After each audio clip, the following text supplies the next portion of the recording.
नमस्कार। कार्यक्रम साझा सभा नागरिक बहसमा म दुर्गालाल केसीको यहाँहरूलाई हार्दिक स्वागत छ। साझा सभा एउटा यस्तो मञ्च हो जसले नागरिक आवाजलाई बुलन्द पार्ने काम गर्छ। स्थानीय स्तरमा प्रभाव हुने सार्वजनिक सेवा तथा सार्वजनिक स्रोतको उच्चतम प्रयोगका लागि सेवा प्रदायक र सेवाग्राही बीच सार्वजनिक थलोका रूपमा विकास गरिएको मञ्च हो साझा सभा। यो कार्यक्रम ग्रामीण महिला उत्थान केन्द्र दाङले सञ्चालन गरिरहेको पारस्परिक जवाबदेहिता परियोजना अन्तर्गत युएसएआइडी एफएचआई 360 को सहयोगमा तयार पारिएको हो। ग्रामीण महिला उत्थान केन्द्र एक सामाजिक संस्था हो। विक्रम सम्वत 2051 सालमा दाङमा स्थापना भएको यस संस्था हाल दाङका साथै बाँके, बर्दिया, प्युठान र सल्यान जिल्लामा काम गर्दै आइरहेको छ। यस संस्थाले 5वटा विषयगत क्षेत्रहरू जीविकोपार्जन, शिक्षा, स्वास्थ्य, विपद व्यवस्थापन र सुशासनको क्षेत्रमा काम गर्दै आइरहेको छ। यो संस्थाले स्थानीय तह, नागरिक समाज, सङ्घ संस्था र मिडियासँग सहकार्य समन्वय गर्दै नागरिक सशक्तिकरणका लागि विभिन्न कामहरू गर्दै आइरहेको छ। साथै संस्थाले पारदर्शिता, जवाबदेहिता अभिवृद्धि गर्दै सुशासन स्थापनाका लागि काम गरिरहेको छ। यस कार्यक्रमले कोरोना भाइरसको महामारीभन्दा पहिले जनप्रतिनिधि, विभिन्न सरकारवाला तथा नागरिकहरूलाई एकै ठाउँमा भेला गरेर नागरिकहरूको गुनासो र समस्यालाई सम्बोधन गर्ने प्रयास गर्थ्यो। कोभिड-19 महामारीको कारणले गर्दा अहिले यस कार्यक्रमको स्वरूप परिवर्तन गरी भर्चुअल संवाद बहस गर्ने गरिएको छ। यसै क्रममा आज हामी कोरोना भाइरस महामारीले पारेको प्रभाव, नागरिकहरूले भोग्नु परेका समस्या तथा सुशासनको अवस्थाबारे बहस गर्न गइरहेका छौँ। आजको कार्यक्रममा हामी कोरोना महामारीका विषयमा दाङका प्रमुख जिल्ला अधिकारी गोविन्द प्रसाद रिजाल, घोराइ उपमहानगरपालिकाका प्रवक्ता भरत अर्याल, नागरिक समाज दाङका संयोजक चन्द्रराज पन्त र दाङ जिल्ला उद्योग वाणिज्य सङ्घ अध्यक्ष नारायण प्रसाद भुषालसँग बहस गर्दैछौँ। सर्वप्रथम म यहाँहरू सबैलाई हार्दिक स्वागत गर्न चाहन्छु। म सुरुमा यो बहसलाई कोरोना सङ्कट व्यवस्थापन केन्द्रको जिल्ला प्रमुखकै हिसाबले प्रमुख जिल्ला अधिकारी गोविन्द प्रसाद रिजालज्यूबाट सुरुवात गर्न चाहन्छु। अहिले जिल्लामा कोरोना सङ्कटको अवस्था के कस्तो छ? क्वारेन्टाइनहरू धेरैजसो खाली भइसकेको अवस्था छ र पेल्जुन्डीमा रहेको कोरोना विशेष अस्पताल र दाङको राप्ती गाउँपालिकाको लालमुटियामा रहेको राप्ती प्राविधिक शिक्षालयमा बनाइएको जुन आइसोलेसन केन्द्र छ त्यसमा गएर झन्डै 24 जना आजसम्म आइसोलेसनमा हुनुहुन्छ।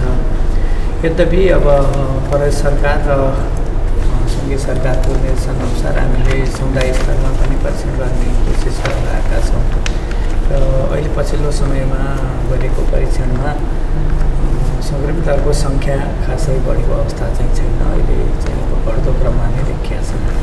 अहिले पछिल्लो समय लकडाउन खोलिसकेपछि अलिकति मानिसहरू खुल्ला रूपमा चहलपहल गर्ने, हिँड्ने अर्थात् कोरोना सङ्क्रमण सकिसकेको जस्तो मानिसहरूलाई महसुस भएको हिसाबले व्यवहार गरेको देखिन्छ।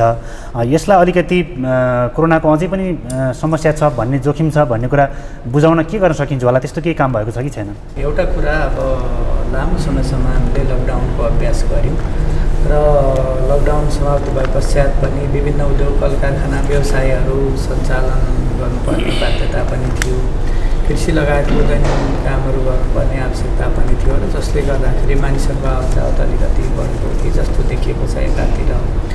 र अर्कोतिर अब कोरोनाबाट सङ्क्रमित भएको सङ्ख्या धेरै हुँदाहुँदै पनि जिल्लामा सङ्क्रमणबाट मृत्यु हुनेहरूको सङ्ख्या चाहिँ नगर्ने छ अथवा शून्य नै छ भन्दा पनि हुने अवस्था छ दाङमा। यसबाट उहाँहरूलाई के परेको होला भने सङ्क्रमण नै भयो भने पनि यसबाट मृत्यु हुँदैन, त्यसमा डराइहाल्नुपर्ने अवस्था छैन भन्ने खालको एक किसिमको लापरवाही सोच पनि बढेको हो कि जस्तो अवस्था चाहिँ देखिन्छ। त्यसैले दुइटै कारणले गर्दाखेरि मानिसहरूको आवाजाही चाहिँ अलिक बढेको हो। तर लकडाउन हटेको भए तापनि सङ्क्रमणको जुन खतरा छ त्यो खतरा चाहिँ हटिसकेको अवस्था चाहिँ छैन। अहिले पनि देशको विभिन्न ठाउँहरूमा सङ्क्रमितहरूको सङ्ख्या चाहिँ बढिरहेको अवस्था विद्यमान छ र भोलि केही कारणले समुदाय स्तरसम्म पनि कोरोना फैलियो भने यहाँको अवस्था पनि भयावह हुन सक्ने भएको हुनाले त्यस्तो खालको चाहिँ लापरवाही नगरिदिनको लागि हामीले बारम्बार आग्रह पनि गरेका छौँ। विभिन्न चाहिँ सञ्चार माध्यमहरूबाट सचेतनामूलक सूचनाहरू सम्प्रेषण गर्ने कामहरू र त्यस्तै अब विभिन्न खालका भेला, जमघट, सभा समारोहहरूलाई पनि अलिकति नियन्त्रण गर्ने कोसिसहरू चाहिँ गरिरहेकै छौँ। तर जहिलेसम्म स्वयं व्यक्तिमा यो सङ्क्रमण फैलिन नदिनको लागि म आफै चाहिँ जिम्मेवार हो, म आफू पनि सङ्क्रमित हुँदिनँ र अरूलाई पनि सङ्क्रमण फैलिन नदिनको लागि भूमिका खेल्छु भन्ने खालको सकारात्मक सोच हुँदैन। त्यो बेलासम्म चाहिँ अब कुनै एउटा संस्था, व्यक्तिले मात्रै चाहेर पनि पूर्ण रूपमा नियन्त्रण गर्न चाहिँ गाह्रो छ। विशेष गरी म घोराइ उपमहानगरपालिका जो स्थानीय सरकारका रूपमा काम गरिरहेको जनताको एउटा नजिकको सरकार भएका कारणले गर्दाखेरि अहिले स्थानीय तहले कोरोना सङ्कट व्यवस्थापनका लागि के कस्तो कामहरू गरेको छ, के कस्ता काम भएका छन्, म घोराइ उपमहानगरपालिकाका प्रवक्ता भरत अर्यालज्यूलाई सोध्न चाहन्छु। धन्यवाद बिरुवालालजी। घोराइ उपमहानगरपालिकाले विशेष गरिकन भारत लगायत तेस्रो मुलुकबाट आउने नागरिकहरूका लागि हामीले करिब 96वटा क्वारेन्टाइनमा व्यवस्थापन गऱ्यौँ र त्यो अनुसारको जाँच गरेर पनि हामीले चाहिँ धेरै मान्छेलाई पठाएको छौँ। अहिले हामी घोराइ उपमहानगरपालिकाले सञ्चालन गरेको आइसोलेसन सेन्टरमा एकजना पनि बिरामी हुनुहुँदैन र सबै करिब चाहिँ हामी लामो समयसम्म करिब 2-3 महिनाको बिचमा हामीले चाहिँ 96वटा क्वारेन्टाइनबाट धेरै मान्छेहरूलाई 2वटा आइसोलेसन सेन्टर, एउटा कोइरेपानीमा र एउटा चाहिँ घोराइ उपमहानगरपालिकाको 10 नम्बर वडामा रहेको यो फन पार्क भनेर चाहिँ निर्माणाधीन अवस्थामा रहेको उक्त भवनलाई हामीले चाहिँ आइसोलेसन बनाएर चाहिँ उपचार गऱ्यौँ र अहिले त्यस्तो अवस्था छैन। खास गरी अहिले यो कोरोनाले बढी प्रभाव पारेको निजी क्षेत्र, म उद्योग वाणिज्य सङ्घतिर जान चाहन्छु। कोरोनाले निजी क्षेत्रलाई निकै ठुलो असर गर्यो भन्ने छ। अहिले दाङको सवालमा हेर्दाखेरि कोरोनाको कारणले गर्दा यहाँको व्यावसायिक क्षेत्रमा, निजी क्षेत्रमा खास समस्या के परेको छ, कस्तो अवस्था छ? पक्कै पनि दुर्गालालजीले राखेको कुराहरू अत्यन्त समय सान्दर्भिक छ। किनभने अहिले नागरिकहरू भन्दा पनि खास गरिकन अर्थतन्त्रसँग जोडिएका विभिन्न खालका व्यवसायहरू यो कोभिड-19बाट चाहिँ अत्यन्त प्रभावित भएको छ। यहाँहरूले सबैलाई जानकारी छ। मैले पटक भन्ने गरेको छु कि सबैभन्दा प्रभावित क्षेत्र हुँदाहुँदै पनि अहिले जुन तरिकाले चाहिँ त्यो क्षेत्रलाई सम्बोधन गर्नुपर्ने हुन्थ्यो त्यो चाहिँ सम्बोधन भएको हामीले महसुस गरेनौँ। कि हामी पटक दाङकै कुरा गर्दाखेरि पनि अहिले 144 जना व्यवसायहरू चाहिँ आफ्नो व्यवसायबाट पलायन हुनुभएको छ। त्यसमध्येमा केही व्यक्तिहरू आफ्नो डेराडुन्डी र आफ्नो सामग्रीसहित कोही आफ्नो घरमा लगेर जानुभयो भने कोही चाहिँ आफ्नो इष्टमित्रको घरमा सामग्रीहरू लगेर जानुभयो। केहीले चाहिँ अहिले पनि आफ्नो व्यवसायहरू खोल्न आउन सक्ने अवस्था सिर्जना भएको छैन। मैले यो किन भनिरहेको छु भने कोभिड जब हामीसँग चाहिँ करिब अब चाहिँ नेपालभित्र प्रवेश गर्छ भनिरहँदाखेरि हामीले सरकारले त योजना बनाउनु पर्यो नि। सरकारले योजना सङ्घीय सरकार होला, प्रदेश सरकार र स्थानीय तहहरूले आफ्नो तर्फबाट पहल कदमी त लिनुभयो, तर खास जानुपर्ने क्षेत्रमा चाहिँ अलिकति नगएको हामीले महसुस गऱ्यौँ। खास गरिकन निजी क्षेत्रसँग जोडिएर गर्नुपर्ने विविध कार्यहरू, चाहे त्यो श्रमिकहरूलाई राहतका कुराहरू होला, चाहे त्यो ती श्रमिकहरूलाई घरसम्म पुर्याउनु पर्ने व्यवस्थापनका कुराहरू होला, सबै गरिदिनु पर्ने निजी क्षेत्रले। अर्थात् जो उद्यमीसँग लागेको प्रतिष्ठानहरू छ सोही व्यावसायिक घरहरूले नै चाहिँ सम्बन्धित स्थानसम्म लैजानुपर्ने, अर्थात् चाहिँ सङ्क्रमित भइहाल्यो भने पनि उपचारको व्यवस्थापन आफै गर्नुपर्ने, उहाँहरूलाई चाहिँ श्रमिकहरूलाई चाहिँ खानपिनको व्यवस्थादेखि लिएर अन्य व्यवस्थापन आफै गर्नुपर्ने र आफ्नो प्रतिष्ठानलाई पनि कसरी जोगाएर राख्ने। जस्तै एउटा कुनै पनि व्यवसायिक घरानाले सबै व्यवसायमा आफ्नो लगानी लगाएको हुँदैन, विभिन्न ब्याङ्कहरूबाट लिएको हुन्छ। जब चैत्र 11 गतेदेखि लकडाउन हुँदै गर्दाखेरि हामी निजी क्षेत्रले पनि अलिकति केही राहतहरू चाहिँ ब्याङ्कहरूसँग समन्वय गरेर र नेपाल सरकार र निजी क्षेत्रसँग समन्वय सबैको त्रिपक्षीय सम्झौता र छलफल भए पश्चात पनि हामीले ब्याङ्कबाट पाउनुपर्ने जुन 10% चाहिँ ब्याजमा चाहिँ छुट गर्ने जुन सम्झौता भएको थियो त्यो सम्झौता बमोजिम पनि कार्यान्वयन गर्न सरकारले सकेन। किन सकेन भनेपछि सरकार कहाँ अलमल्लियो त्यो चाहिँ जानकारी हुन सकेन। जब हामीलाई ब्याजमा 10% छुट गर्ने भनिसकेपछि लिखित निर्णय भएको चिजलाई पनि कार्यान्वयन गर्न नसक्नु भनेको अब हामी त भन्छौँ कि यही तरिकाले चाहिँ सरकार सञ्चालन सही ढङ्गले सञ्चालन हुन्छ होला त। मौखिक रूपमा भएका सहमतिहरू र अर्थात् माग गरेका विषयहरू सबै समेट्न नसके होला। हामीले घर भाडाको बारेमा कमसेकम ऐन ल्याइदिनुहोस् भन्यो होइन। ऐन ल्याइदिने बेलामा सङ्घीय सरकारले ल्याइदिएको भए नेपाल भर हुन्थ्यो। त्यो पनि भएन। प्रदेश सरकारको जेठ 15 भन्दा पछाडि चाहिँ असार 1 गते तपाईँको चाहिँ प्रदेश सरकारहरूको बजेट आयो, प्रदेश सरकारले ल्याउँछ कि भन्ने भयो घर भाडाको ऐनहरू, त्यो पनि त्यो विषय ल्याउन सकेन। अर्को कुरा 753वटा स्थानीय सरकार छ। हामीले कमसेकम पनि एउटा स्थानीय तहबाट नेपालबाट सुरुवात चाहिँ एउटाले गर्छ कि हामीले बारम्बार ती कुराहरू उठाइरहँदाखेरि हिजो परिचय पत्र व्यवसायहरूलाई परिचय पत्रको व्यवस्थापन गरिदिनुहोस् भन्दाखेरि त्यो चिज त लागू भएन।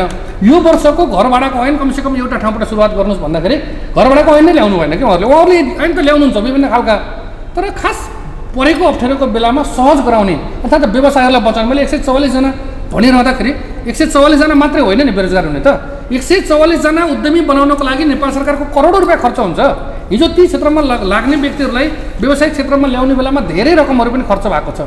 मतलब ती क्षेत्रमा लागेका व्यक्तिहरूलाई बचाउने हो भने 144 जनाको मात्रै होइन, 144 × 5 जना हाल्नुहोस्, एउटा सामान्य एउटा परिवारको पनि 5 जना हुन्छ भनेपछि उसको प्रतिष्ठानमा बसेको अर्थात् उसको व्यावसायिक पसलहरूमा बसेको व्यक्ति एउटा व्यवसायीले कमसेकम 5 जनालाई रोजगार दिएको छ भने तपाईँ 144 × 5 हाल्नुहोस्, त्यति सङ्ख्या चाहिँ मतलब श्रमिकहरूको बेरोजगारको सङ्ख्या बढेको छ। उहाँहरूको परिवारको कुराहरू छ। भारतबाट थुप्रै नागरिकहरू नेपाल आउनु भएको छ, विदेशबाट थुप्रै नेपालीहरू नेपाल आउनु भएको छ भने अब कमसेकम उहाँहरूलाई रोजगार के दिने त भन्ने खालको योजना चाहिँ बनाउनुपर्छ। मैले यो कुरा किन जोडिरहेको छु भने हामी जब कोभिड प्रवेश गर्दैछ भन्दाखेरि सरकारले त योजना बनाउनु पऱ्यो नि। भारतबाट कति सङ्ख्या नेपाल आउँदैछ भनिसकेपछि कमसेकम पनि अहिले जसरी काठमाडौँको जाने बेलामा नाकढुङ्गामा चाहिँ पिसिआर चेक गराइरहेको छ भने हामी भारतबाट नेपाल आउने बेलामा बोर्डरमा किन हिजो पिसिआर चेक गर्न सकेनौँ त? के कारण गर्न सकेनौँ? पुस महिनामा जब कोभिडको चाइनामा देखिसकेपछि त्यो समस्या भोलि आउँछ कि भनेर त सरकारले प्लान गर्नु पऱ्यो नि। यस्तै प्लानिङ अहिले म भन्दैछु कि अहिले समाजमा अलिकति यो कोरोना चाहिँ भित्रिसकेको भन्ने खालका कुराहरू छ।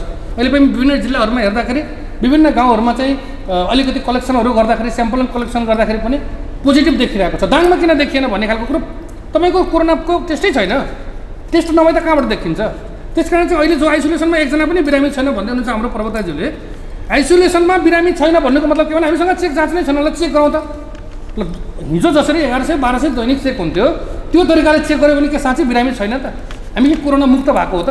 त्यो हो भने त लकडाउन पूर्ण रूपमा सभा सम्मेलन नै खोल्दै भइहाल्यो नि। यो त कहाँनिर के मिलेन भने एकातिर चाहिँ पिसिआरहरू चेक रोक्ने नीति ल्याउने खर्च बेसी भयो भनेर, अर्कोतर्फ चाहिँ सभा सम्मेलनदेखि लिएर हरेक कार्यक्रमहरू चाहिँ स्थगित गराउने भनेको यो त के हो भने भनिन्छ नि गोरु पिटेर हलो चाहिँ अड्काउने खालको कामहरू भयो, अथवा धमिलो पानीमा माछा मार्ने खेलहरू भनिन्छ नि। यो विभिन्न खालका कोणहरूबाट हेर्दाखेरि यो चाहिँ बिरामी छैन पनि भन्दै गर्ने, अर्कोतर्फ चाहिँ टेस्टै नगर्ने भनिसकेपछि यसको चाहिँ अब यो भन्न सकिन्न। हेर्नुहोस्, त्यस कारण चाहिँ निजी क्षेत्र सबैभन्दा बेसी प्रभावित हुने भनेको त निजी क्षेत्र नै हो होइन। अर्थतन्त्र मजबुत बनाउनको लागि विभिन्न सेक्टरहरूमा चाहिँ प्रवेश गर्न सकेन अर्थात् त्यो क्षेत्रमा चाहिँ अगाडि लैजान सकिएन भने त स्वाभाविक रूपमा चाहिँ आफ्नो व्यवसायहरू पलायन हुने नै। हजुर धन्यवाद। अनि हाम्रो अब नागरिक समाजतर्फ म जान चाहन्छु। खास गरी अहिले उद्योग वाणिज्य सङ्घ अध्यक्षले भने जस्तै अब नागरिकको अहिले चाहिँ परीक्षण भएको छैन भनेको छ, समुदायमा सङ्क्रमण फैलियो कि भन्ने चिन्ता पनि त्यत्तिकै छ। यहाँले कस्तो देख्नु भएको छ कि नागरिकहरूमा कोरोनाको बारेमा के कस्तो त्रास छ या नागरिकको जीवनमा के असर पारेको छ, कस्तो खालको अवस्था छ अहिले? पछिल्लो चरणमा आएर जो सरकारले पिसिआर जाँचमा अलिकति कमी गर्यो, एकदमै लक्षणहरू देखिएकालाई गर्ने नत्र नगर्ने भन्ने खालको जो सरकारले पोलिसी ल्यायो, अब त्यसले गर्दाखेरि अहिले अलिकति सन्तासको वातावरण छ। तर पनि दाङ जिल्लामा सुरुवातदेखि नै अलिकति सचेतना यहाँ अपनाएको हुँदाखेरि र यसको व्यवस्थापनलाई अलिकति चुस्त दुरुस्त पारेको हुँदाखेरि अहिलेसम्मको अवस्था सन्तोषजनक छ अन्य जिल्लाहरू लगायत। तर पनि भारतसित अब सटेको बोर्डर भएको हुनाले, सटेको जिल्ला भएको हुनाले जोखिम त्यस्तै हुनसक्छ, जोखिम आउनसक्छ भन्ने सजगता अपनाउनुपर्छ। र अहिले जनताहरूलाई, नागरिकहरूमा सन्तासको अवस्था छ, के गर्ने कसो गर्ने। अब विद्यार्थीहरूको अवस्था पनि त्यस्तै छ, मानसिक रूपमा विद्यार्थीहरू पनि पढ्न पाएनौँ भने एकातिर अप्ठ्यारो छ भने, स्कुल खोलिसक्यो भने खास गरेर साना खालका तल्लो क्लासका भाइ बहिनीहरूलाई पनि कसरी पठाउने भन्ने, अभिभावकहरूलाई पनि त्यस्तै अप्ठ्यारो छ भने, अन्य विविध सेक्टरलाई अब सन्तासको अवस्था छ। र अन्यत्रको जिल्लामा जसरी बढेको छ, अब दाङमा अहिले सजगता अपनाएको हुँदाखेरि त्यस्तो बढेको छैन। तर पनि होसियारी, यसको मुख्य सजगता अपनाउनु पर्ने अथवा यसको उपचार नै एउटा सजगता अपनाउने हो। प्रत्येकले सजगता अपनाउनु पर्ने हुन्छ। सजगता अपनाएपछि नै यो कमी हुँदै जाने हो। त्यस कारणले यो अहिलेको अवस्थामा त्यति हाल्नुपर्ने अवस्था दाङ जिल्लामा छैन। पहिलेदेखिकै अलिकति व्यवस्थित गरेको हुँदाखेरि तर पनि अब जोखिम र सतर्कता अपनाउनै पर्छ। सन्तास छ कुल मिलाएर। अब अलिकति यो खास गरी अहिले परीक्षण त्यति हुन सकेन भन्ने खालको कुरा पनि उठ्यो। म प्रमुख जिल्ला अधिकारी कहाँ जान चाहन्छु। खास गरी हाम्रो दाङमा अब बोर्डर पनि धेरै छ, भारतसँग जोडिएको सीमा क्षेत्र जहाँ सहजै मान्छेहरूको आवाजाही हुनसक्छ। त्यो क्षेत्रमा अहिले के छ, परीक्षण गर्ने, त्यहाँको चेक जाँच गर्ने या हाम्रो क्वारेन्टाइनमा राख्ने त्यो खालको गतिविधि भइरहेको छ कि छैन? कोरोनाको जुन परीक्षणको अथवा व्यवस्थापनको सन्दर्भ छ, विश्वव्यापी रूपमा पनि नयाँ सन्दर्भ हो। अब हामी त त्यसमा चाहिँ बिल्कुलै अब नयाँ किसिमले हामीले त्यसको व्यवस्थापन गर्नुपर्ने आवश्यकतामा छौँ, बाध्यतामा छौँ। त्यसैले विभिन्न समयमा बन्ने प्रोटोकलहरू निर्देशनहरू अथवा आउने निर्णय र अरू कुरा निर्देशनका कुराहरूमा पनि एकरूपता नभएर कहीँ कतै अब समयमा फरक भयो कि भन्ने खालको आम्बुलाई पनि देखिन्छ। त्यसमा पनि केही रूपमा चाहिँ सत्य छ भनेर हामीले बुझ्नुपर्छ। पछिल्लो समयमा स्वास्थ्य मन्त्रालयले जारी गरेको जुन प्रोटोकल छ त्यो प्रोटोकलमा त्यस्ता व्यक्तिहरू जसमा कोरोनासँग जोडिएका मिल्दाजुल्दा कुनै पनि लक्षणहरू छैनन् त्यसलाई परीक्षण गरिरहन पर्दैन, किनभने अब त्यस्तो व्यक्तिको मानवीय क्षति गराउन सक्ने हुन सक्ने क्षमता चाहिँ कम हुन्छ, त्यसले हुँदैन भन्ने खालको निर्देशन प्राप्त भएपछि रोक्ने काम चाहिँ भएको थियो। तर पछिल्लो समयमा विशेष गरेर विदेशबाट आउने व्यक्तिहरूलाई अनिवार्य रूपमा क्वारेन्टाइन राख्ने र 5 देखि 7 दिनभित्रमा परीक्षणको लागि स्वाबहरू सङ्कलन गर्ने भनेर नयाँ पनि अब निर्देशन आइसकेका हुनाले अब सम्भवतः अब त्यसलाई पनि कार्यान्वयन गर्ने प्रयास चाहिँ रहन्छ।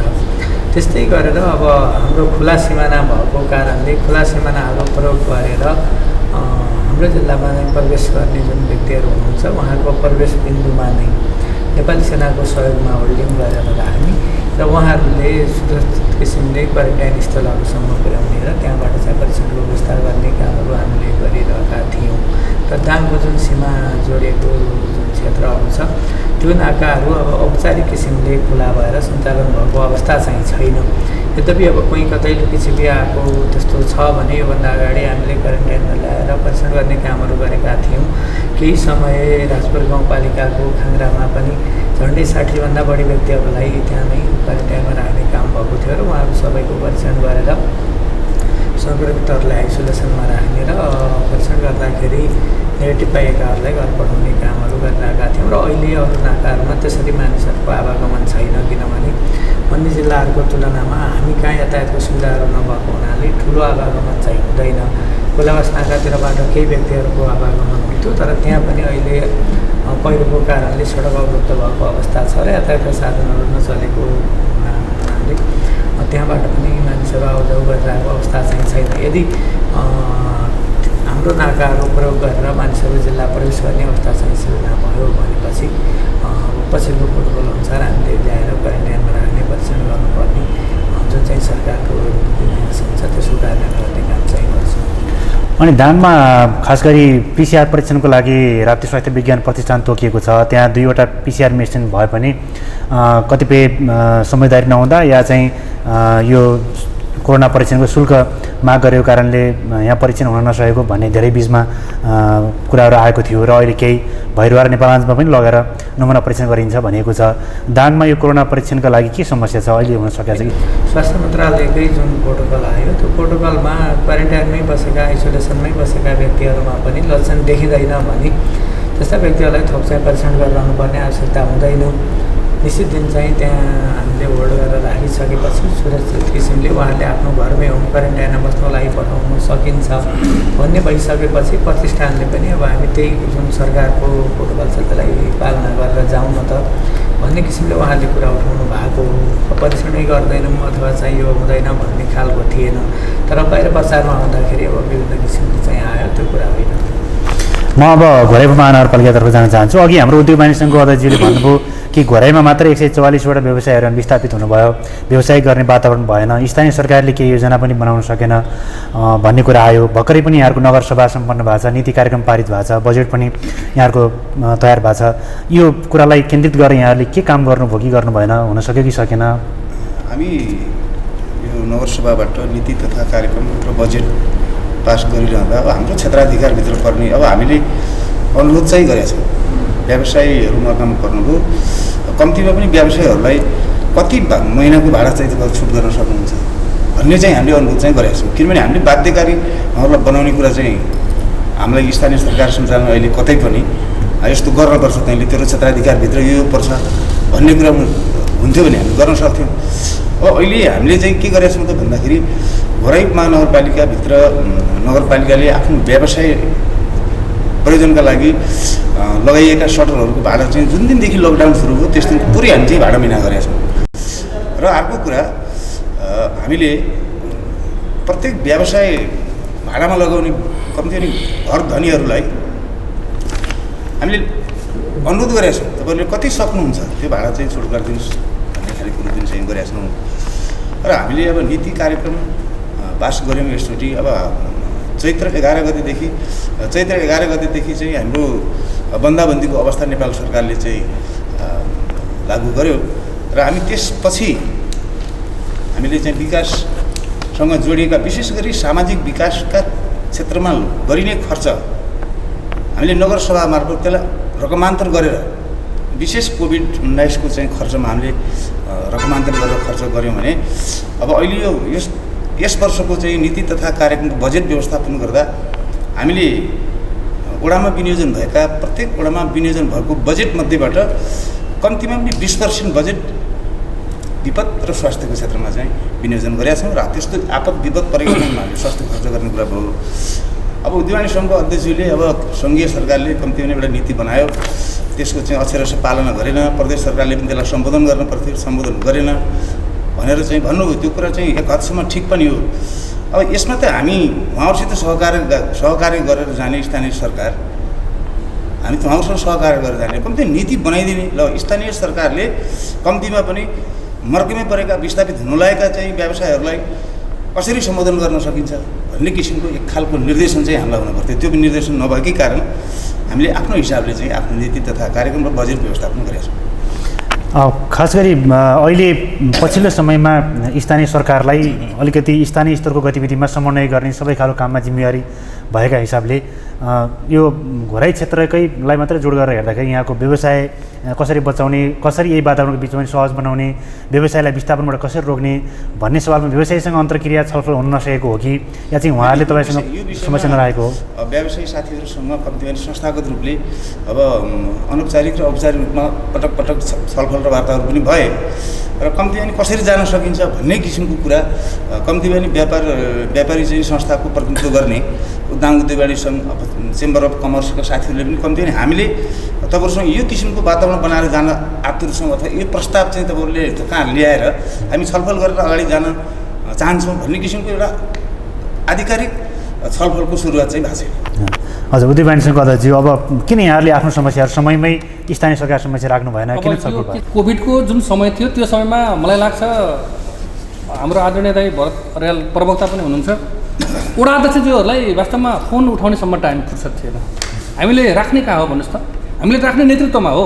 अर्थात् घुराइ उपमहानगरपालिकाको कुरा मात्र नभएर हामी दाङ जिल्ला उद्योग वाणिज्यको कुरा गर्दाखेरि दाङका 10वटा स्थानीय तहको नेतृत्व गर्ने कसले नेतृत्व गर्ने? यहाँ चाहिँ हिजो जिल्ला विकास समिति जसरी क्रियाशील थियो कि सबै गाविसहरूलाई चाहिँ एकीकृत गरेर सम्बन्धित जिल्लाको समस्याहरू समाधान गर्न जिल्ला विकास समिति थियो। अहिले जिल्ला समन्वय समिति बनाइएको छ। उहाँहरूलाई कुरा गर्दाखेरि उहाँहरूले अधिकार छैन भन्नुहुन्छ। हामी 10वटै स्थानीय तहका प्रमुखहरूसँग कुरा गरेका छौँ, यो विषयमा कुरा नगरेको होइन। मतलब के भनेपछि उहाँहरूले आफ्नो एजेन्डामा कार्यपालिकाको बैठकहरूमा ल्याउनु पऱ्यो त छलफलमा। किनभने हामी कार्यपालिकाको बैठकमा त हामी त कि त आमन्त्रित गरेर जानु पऱ्यो, त भने हामीलाई बोलाउनु न। हामीले प्रस्ताव राख्ने कहाँ भन्नुहोस् त? हामीले कार्यालयमा राख्ने हो। त्यस कारण चाहिँ हामी स्थानीय तहहरूलाई हरेक तर्फबाट अर्थात् प्रदेश सरकारलाई र माथि सङ्घीय सरकारलाई लिखित रूपमा पनि पठाएका छौँ। त्यो अवस्था नभइसकेपछि अब गर्नुभएको छ फेरि केही स्थानीय तहले नगरेको भने घोराइ उपमहानगरपालिका र तुलसीपुरको कुरा गर्दाखेरि आफूहरूले लगाएको उहाँहरूलाई अधिकार त्यही थियो होला सायद, कि ऐन नभएको कारणले उहाँहरूले नीति पास गर्नको लागि उहाँहरूलाई समय लाग्यो होला। घोराइ उपमहानगरपालिका र तुलसीपुर उपमहानगरपालिका लम्बाइ नगरपालिकाले आफूले लगाएका सटरहरूको भाडा छोड्नु भएको छ। अत्यन्त हामी धन्यवाद दिन्छौँ उहाँहरूलाई। मेरो भनाइ के हो भने त्यति मात्रै होइन, उहाँहरूसँग जोडिएर रहेका विभिन्न संस्थाहरू छ। चाहे त्यो कल्पु धर्मशालाकै कुरा गरौँ, घोराइकै कुरा गर्दाखेरि कल्पु धर्मशाला पनि त नगरपालिका अन्तर्गतै चलेको संस्था हो भनेपछि उहाँहरूलाई पनि त उहाँले निर्देशन गर्न सक्नुहुन्छ। लामो समयसम्म व्यवसायले त भाडा तिरेको छ नि। त्यो कल्पु धर्मशालामा बस्ने व्यवसाय कि बाहिरको नागरिक हो? अर्थात् चाहिँ त्यो कि हामी नगरपालिकाभन्दा फरक ढङ्गले सञ्चालन भएको छ त। त्यस कारण चाहिँ सब्जी मन्डीको भाडा छुट भएको छ, मासु बजारको भाडा छुट भएको छ, लगायतका ठाउँहरूमा नगरपालिकाले दिएका यस्ता स्थानीय तहहरूले दिएका गर्नुभएको छ। तर यस्ता खालका स्थानीय तहहरू हुनुहुन्छ अहिलेसम्म पनि उहाँहरूले छुट गर्नुभएको छैन कि। आफू सरकारको पहिलो आफ्नो पक्ष भइसकेपछि सरकारले भाडा छुट गरिदियो भने नै अरू सङ्घ संस्थाहरूलाई अर्थात् व्यवसायलाई चाहिँ अर्थात् घरबेटीहरूलाई प्रोत्साहन हुन्थ्यो। त्यस कारण चाहिँ हामीले एउटा अभियान चलाएका छौँ कि अहिले सरकारले त कानुन ल्याएन, तपाईँहरूले कमसेकम यो बेलामा व्यवसायलाई बचाइदिनुहोस् भनेर अहिले हामी हार गुहार गर्दै सामाजिक सञ्जालमा पनि देख्नु भएको छ। यहाँहरूले विभिन्न पत्रिकाहरूमा सूचना जारी गरेका छौँ, अनुरोध गरेका छौँ, घर घरमा तपाईँहरूको अभिलेखीकरण गर्छौँ भनेका छौँ। त्यो कारणले पनि अहिले धेरै घरबेटीहरूलाई चाहिँ राहत दिनुभएको छ। भाडावालाहरूले कसैले 1 महिना छोड्नु भएको छ, कसैले 2 महिना छोड्नु भएको छ, कसैले 3 महिना छोड्नु भएको छ। जनप्रतिनिधिले नगरेको चाहिँ होइन, तर के भने मेरो भनाइ के भने समयमै कानुन ऐन आइदियो भने त्यो कानुन लाग्ने हो क्या। यहाँ अनुरोध गरेर कतिजनालाई अनुरोध गर्नुहुन्छ भन्नुहोस्? हजारौँको सङ्ख्यामा 30,000 त व्यवसायी मात्रै छ। 30,000 व्यवसाय मध्येमा करिब 24,000 मान्छे चाहिँ भाडामा बस्नु भएको छ भनेपछि उहाँलाई त ऐन आइदिनु पऱ्यो, कानुन आउनु पऱ्यो भन्ने कुरा हो। गर्नु भएको छैन भने होइन, गर्नु भएको छ। के गर्नु भएको छ भनेपछि पहिले चाहिँ भारतबाट आउने बेलामा डाइरेक्ट ल्याइयो, मैले कोभिडको कुरा गर्छु, इन्डियाबाट आउने बेलामा बर्डर साइडमा ल्याइयो, त्यसपछि ओराएपछि टिप्पर र बसमा कोचेर ल्याइयो। व्यवसायी संस्थाहरू छ नि, यातायात व्यवसायका साथीहरूलाई तेल हाल्नु चाहिँ मलाई गाडी दिनुहोस्, घरमा बसेको छ भनेको भए सायद तेल हालेर गाडी दिनुहुन्थ्यो होला, अथवा अरू सहयोगी संस्थाहरूले गर्थ्यो होला। सरकारसँग बजेट थिएन भने तपाईँको चाहिँ टिप्परहरूमा कोचेर चाहिँ जिल्लामा भित्राइयो। जिल्लामा भित्राएपछि उहाँहरूको क्वारेन्टाइन कस्ता खालका थियो गाउँ गाउँमा हामी हेऱ्यौँ, विभिन्न पाहाडका क्वारेन्टाइनहरू पनि, ती क्वारेन्टाइनमा लगेर मान्छे राखियो। त्यसपछि उहाँहरूको स्वाब निकाल्न जानकै लागि गाह्रो हुने ठाउँहरूमा क्वारेन्टाइन बनाइयो। त्यो स्वाब लिएर आएर फेरि यहाँ तल तराई झर्नुपर्ने, त्यसपछि त्यो चेक भइसकेपछि आइसोलेसन केन्द्र पठाउनु पर्ने, पोजिटिभ भएको खण्डमा, नेगेटिभ भएको खण्डमा उहाँहरूलाई घर पठाउने प्रक्रिया त त्यही नै थियो। आइसोलेसन केन्द्रमा जब 14 दिन राखिसकेपछि उहाँहरूको फेरि पनि पुनः चेक जाँच नगराइकन 14 दिनपछि तपाईँहरूलाई चाहिँ आइसोलेसनमा बसेका मान्छेलाई घर पठाउनुपर्छ चेक जाँच नगरिकन भन्ने खालको जब नीति आयो नि, समस्या त्यही नै थियो। जब सरकारको त्यो नीति आयो हामीले वास्तवमा एउटा छुट्टै खालको परीक्षण गऱ्यौँ, अलिक ढाँटेर के गर्यौँ भने 47 जनाको सब चाहिँ आइसोलेसन केन्द्रको ल्यायौँ, के हुँदो रहेछ त भनेर। त्यसमध्येमा आइसोलेसन केन्द्रमा रहेका 47 जना मध्येमा घर पठाउने खालको उहाँहरूको 14 दिन पुगिसकेको थियो। उहाँहरूलाई अब घर पठाउने कि के गर्ने यसलाई विचार गरौँ न, के रहेछ त सरकारको पोलिसी के सही रहेछ भनेर हामीले चेक गर्ने क्रममा 26 जनाको नेगेटिभ आयो, 21 जनाको चाहिँ पोजिटिभ आयो। अब ल भन्नुहोस् त्यो समाजमा गयो कि गएन? समाजमा त गयो नि। आइसोलेसन केन्द्रबाट पोजिटिभ भएको मान्छेलाई पुनः चाहिँ चेक जाँच नगराइकन जसरी घर पठाउने काम भयो नि, त्यसपछि फेरि के गर्यो, अहिले नौटङ्की गरिएको छ। फेरि अहिले त नौटङ्की सुरु भयो। अब त फेरि अलिकति लक्षण देखिएका गाउँघरमा समाजमा गएर फेरि स्वाब लिने, उहाँहरूलाई नै समाजमा नपठाएको भए अहिले फेरि यो दुनियाँभरका चाहिँ नौटङ्की गर्नु पर्ने थिएन नि। त्यस कारण चाहिँ गर्नुपर्ने दायित्व के थियो भने सरकारले प्लान बनाउनु पऱ्यो। मैले यो भनिरहँदाखेरि अब निजी स्वरूपमा राखेका शिक्षकहरूको तलब अब हेर्नुहोस् भदौ 1 गतेबाट स्कुल खोल्ने भनेको छ। 100को सङ्ख्यामा चाहिँ के अरे तपाईँको चाहिँ निजी स्रोतका शिक्षकहरू हुनुहुन्छ। स्कुलको सरकारी स्कुलको पनि आय स्रोत त्यति धेरै छैन। अहिले सबैभन्दा पुरानो पद्मोदय पब्लिक नमुना माविमा हामी हेऱ्यौँ भने करिब 100 जना निजी स्वरूपका शिक्षकहरू हुनुहुन्छ। आज 4-5 महिना कमसेकम स्कुलहरू बन्द भइसक्यो। उहाँलाई तलब नदिने उहाँहरूको घरबार चल्दैन। अब तलब दिने स्कुलको स्रोत छैन, अब कसले दिने ल भन्नुहोस् त। त्यस कारण चाहिँ अब आउने समस्यालाई हामी कमसेकम यो समयमा यस्तो खालको समयमा छौँ कि योभन्दा 1-1.5 महिना 2 महिना पछि आउने समस्याहरूलाई समाधान गर्नको लागि के हुनु पऱ्यो, समयमा नीति बन्नु पऱ्यो। किन प्रत्येक अग्रिम चाहिँ वर्षमा अग्रिममा जेठको 15 गते आगामी वर्षको बजेट ल्याउँछ भनेपछि 1 वर्ष अगाडि नै बजेट आउँछ नि, चाहे त्यो स्थानीय तह होला प्रदेश होला सबैले आफ्नो चाहिँ बजेटहरू ल्याउँछ। त्यस कारण चाहिँ त्यो बजेट 1 वर्ष अगाडिको ल्याउँछ भने हामीले अब 2 महिना पछि हुने समस्याहरूलाई समाधान गर्ने विषयहरू ल्याउनु पर्ने हुन्छ। त्यस कारण चाहिँ जुन यो पहिले घर पठाउने काम भयो, अहिले अब चेक गराउने सुरु जुन भएको छ यसले के गर्छ भने अलिकति आतङ्कित र सरकारप्रतिको यो वित्तीय स्तर मतलब मान्छेमा चाहिँ अनुभूति एउटा सरकार छ अर्थात् चाहिँ हामीलाई पनि अनुभूति छ है यो खालको चाहिँ यसले चाहिँ सही काम गर्छ भन्ने खालको यो चाहिँ अलिकति पोजिटिभ मेसेज चाहिँ दिन सकिरहेको अहिले अवस्था छैन। धन्यवाद। म नागरिक समाजतर्फ जान चाहन्छु। खासै नागरिक समाजले यो कोरोना सङ्कट व्यवस्थापनका लागि भएका जिल्लाका गतिविधिको अनुगमन गर्ने, त्यहाँको अवस्था बुझ्ने, हेर्ने काम गर्न सकेको छ कि छैन, के कस्तो पाउनु भएको छ, यदि गर्नु भएको छ भने के कस्तो अवस्था देखिएको छ, यहाँहरूको भूमिका कस्तो रह्यो? कोभिड-19 बारे सुरुमा अलिकति अलमल भएकै हो, यो चाहिँ अचानक आयो, एक किसिमको यो भवितव्य जस्तै विषय हो र सुरुमा अलिकति चाहिँ स्थानीय सरकार अथवा केन्द्र सरकार पनि अलमलको जस्तो अवस्था थियो। तर पछि क्रमशः यो अलिकति दाङ जिल्लामा अलिकति व्यवस्थित हुँदै गयो र सबै ठाउँमा एकदमै व्यवस्थित एकदमै राम्रो थियो भन्न पनि सकिँदैन।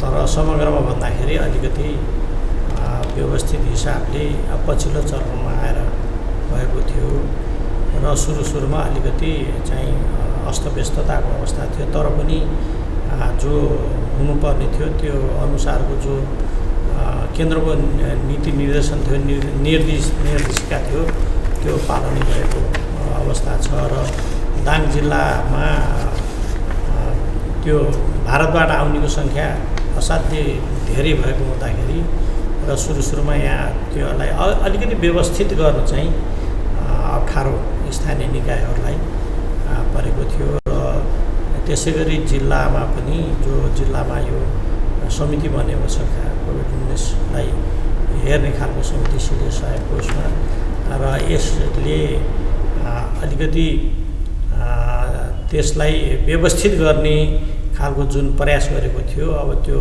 सकारात्मक मान्नुपर्छ र समग्रमा भन्दाखेरि सुरुमा अलमल र पछि चाहिँ अलिकति ठिक ठाउँमा आएको र पछिल्लो चरणमा फेरि सरकारकै नीति निर्देशनमा अहिले हाल आएर अलिकति निष्क्रियताको जस्तो अवस्था त्यो देखाएको छ र नागरिक समाजले ठ्याक्कै अब सबै ठाउँमा गएर अनुगमन गर्ने त गरेको छैन, तर नजिकका केही क्षेत्रहरूमा अनुगमन गर्दाखेरि अब त्यो ठिकै खालको सुउँदो बुद्धो खालको अवस्था रहेको छ।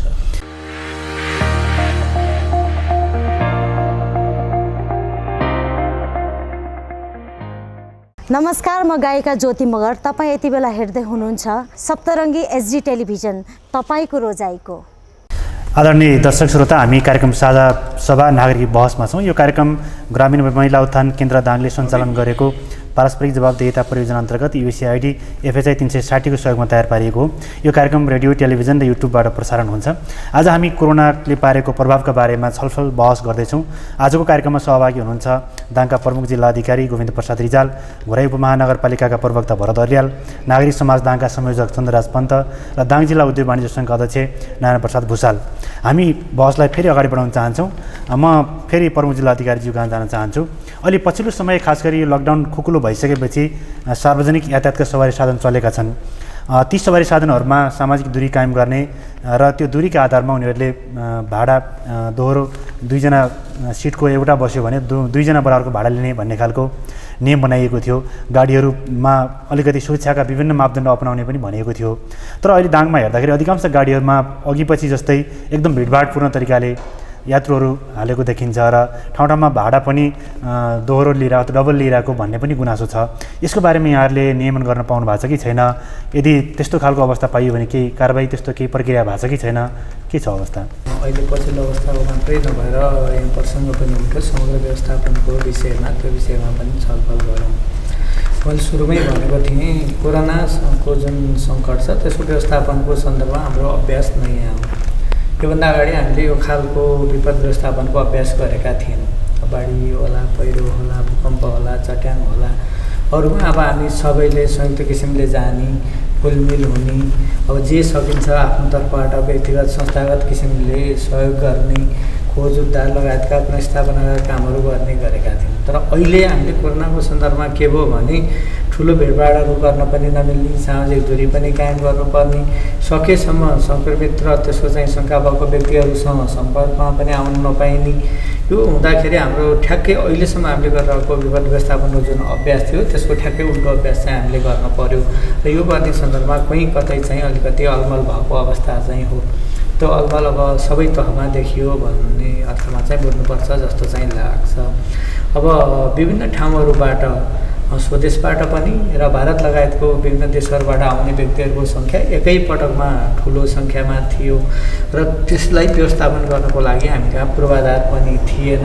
भएकाकै सार्वजनिक भवनहरू, विद्यालयहरूलाई हामीले क्वारेन्टाइन बनाउनु पर्ने र त्यहीँ भएको अब कतिपय सन्दर्भमा बेन्च डेस्कहरूलाई नै प्रयोग गरेर उहाँहरूको खाटहरू, पूर्वाधारहरू बनाउनु पर्ने बाध्यता पनि थियो र कहीँ त समुदायले पनि त्यसमा असहयोग गरिरहेको, नारा जुलुस गर्ने अथवा यहाँ चाहिँ खोल्न पाइँदैन भन्ने खालका व्यवहारहरू गर्ने खालको असहयोगहरू पनि हामीले झेल्नु परिरहेको थियो। जसले गर्दाखेरि अब जुन मापदण्ड अनुसारको क्वारेन्टाइनहरू बन्नु पर्थ्यो अथवा आइसोलेसनै बन्न पर्थ्यो त्योमा हामीले पूर्ण रूपमा गर्न सकेनौँ कि भन्ने खालको महसुस हामीलाई पनि भएको छ।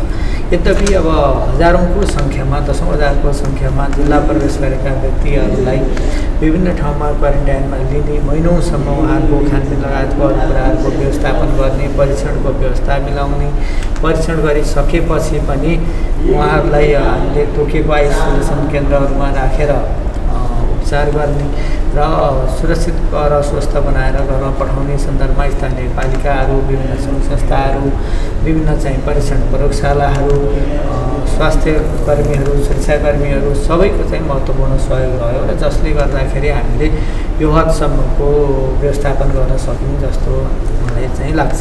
पछिल्लो समयमा लकडाउन अलिकति खुकुलो हुँदै गयो र पूर्ण रूपमा चाहिँ लकडाउन हटिसकेपछि पनि यातायातका साधनहरू सञ्चालनको सन्दर्भमा, अरू विभिन्न व्यवसायहरू सञ्चालनको सन्दर्भमा अहिले पनि हामीले पूर्ण रूपमा अब त्यसलाई पहिलेकै पूर्ववत अवस्थाको जस्तो स्वतन्त्र किसिमले सञ्चालन गर्न नपाउने गरेर केही प्रतिबन्धहरू लगाएका छौँ र त्यो प्रतिबन्धको कारणले पनि स्वयं व्यवसायीहरूलाई पनि अलिकति असहज भएको छ। त्यस्तै गरेर अब सवारी साधनको सन्दर्भमा भन्नुहुन्छ भने कहीँ कतै यात्रुहरूले पनि असुविधा भोग्नु परेको अवस्था छ, किनभने एउटा जिल्लाको सीमाबिन्दुसम्म मात्रै उसले जान पाउने र त्यो सीमाबिन्दुबाट फेरि अर्को चाहिँ सवारी साधन प्रयोग गर्नुपर्ने भएपछि त्यहाँ पनि झन्झट छ, अलिक असहज छ। र अर्को कुरा अब विभिन्न समयमा उठ्ने गरेका त्यो मापदण्डहरू पालना भएनन्, व्यवसायीहरूले अलिकति बढी भाडा लगे, जति चाहिँ यात्रुहरू राख्नुपर्छ त्यति चाहिँ राखेनन् र त्यसो चाहिँ नियमन भएन कि भन्ने जुन प्रश्न उठ्छ, त्यसले त्यो प्रश्नलाई जवाब दिने सन्दर्भमा नियमनकारी निकायहरूले पनि कहीँ न कहीँ त्यसमा पनि समस्याहरू भोग्नु परेको अवस्था छ। र यो सबैलाई हामीले वर्तमान जुन सङ्क्रमण छ, जुन सङ्कटको अवस्था छ, त्यो कारणले सिर्जना भएको समस्या हो र यसलाई त्यही किसिमले बुझेर हामीले व्यवस्थापन गर्नुपर्छ भन्ने अर्थमा चाहिँ बुझेका छौँ। र कहिले काम गर्दै जाँदाखेरि सैद्धान्तिक कुराहरू र व्यवहारिक कुराहरूको बिचमा तालमेल चाहिँ हुँदैन। जस्तै हामीले हाम्रो जुन जिल्लाको सिमाना छ, सिमानासम्म मात्रै सवारी साधन चलाउने हो भनेपछि पूर्वको धानखोलासम्म घोराई अथवा तुलसीपुर लमैतिरबाट सवारी साधनहरू सञ्चालन गर्ने कुरा अलिकति व्यवहारिक हुन्छ। अथवा आएर हामीले पश्चिमतिर गएर शिवखोलासम्ममा व्यवहारिक हुन सक्ला। तर तुलसीपुरबाट छुटेको सवारी साधनले राम्रीको जहाँ हाम्रो खोल्सामा सिमाना छ त्यहाँबाट चाहिँ अगाडि जान नपाउने, अरू जिल्लाको सिमाना सुरु हुन्छ। अथवा घोराईबाट छुटेको सवारी साधनले आएर हाम्रो दुईखोलीभन्दा अगाडिभन्दा माथि चाहिँ जान नपाउने भन्ने किसिमले साधनहरू सञ्चालन गऱ्यौँ भनेपछि त्यसले यात्रुहरूलाई अलिकति महँगा पर्न सक्छ भन्ने कुरालाई मध्यनजर राखेर हामीले यहाँबाट छुटेका सवारी साधनहरूले कम्तीमा पनि अब सल्यानतिर भएर जानेहरू छ भने कपरकोटसम्म जाने र रोल्पा जाने होलेरीको बाटो भएर छ भने होलेरीसम्म जाने गरेर त्यतिसम्म सहजीकरण गर्नुपर्छ है भनेर त्यो जिल्लासँग पनि समन्वय गर्ने कामहरू गऱ्यौँ र अहिले त्यसरी हामीले सञ्चालनहरू गरिरहेका छौँ। यद्यपि यसमा पनि अब विभिन्न टिका टिप्पणीहरू हुने गरेका छन् र केही समय अगाडि अब यात्रु सङ्ख्याको अलिक बढी नै राखियो र भाडा अब सरकारले तोकेको असुल गरियो, तर अरू मापदण्डहरू पुरा गरिएन भन्ने भएपछि यातायात व्यवसायीहरूको जुन विभिन्न शाखा सङ्गठनहरू छन् जिल्लामा झन्डै 11वटा अब प्रालीहरूले यातायात सञ्चालन गर्नुहुन्छ। उहाँहरूमध्ये अब धेरै जसोलाई कार्यालयमै बोलाएर केहीलाई चाहिँ अब फोनबाट पनि त्यसो नगर्नको लागि आग्रह पनि गरेका छौँ र जिल्लाको जिल्ला प्रहरी कार्यालय र ट्राफिक प्रहरी कार्यालयलाई पनि त्यसरी सवारी साधनहरू सञ्चालन भएको छन् भने त्यस्ता सवारी साधनहरूलाई चाहिँ नियन्त्रणमा लिएर रोक्नको लागि निर्देशन दिने कामहरू भइरहेको छ र धेरै ठाउँमा अब रोकी पनि रहनु भएको छ। विभिन्न समयमा मलाई पनि फोन आउँछ, आज भालुगाउँमा रोकियो, आज गइरहेको यहाँबाट गएको अगाडि चाहिँ घरतीमा रोकिदियो अथवा पश्चिम गएको तुलसीपुरको बेलुडीमा रोकियो, दुईखोलीमा गोटीखोलातिर रोकियो भनेर उहाँहरूले पनि गर्नुहुन्छ। नियन्त्रण गर्ने कामहरू चाहिँ भइरहेको छ।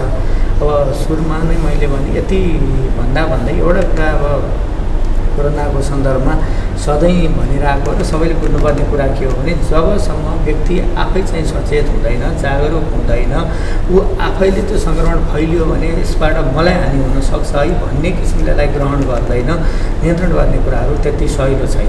यातायात व्यवसायीले पनि सङ्क्रमित व्यक्ति उसको सवारी साधनमा चढ्यो भनेपछि त्यसले त्यहाँको चालकलाई पनि सङ्क्रमित बनाउन सक्छ, त्यसले सहचालकलाई पनि सङ्क्रमित बनाउन सक्छ, उसको सङ्कटमा आउने विभिन्न व्यवसायीहरू साथीहरूलाई पनि सङ्क्रमित बनाउन सक्छ, त्यो सवारी धनीलाई पनि सङ्क्रमित बनाउन सक्छ, परिवारलाई पनि बनाउन सक्छ।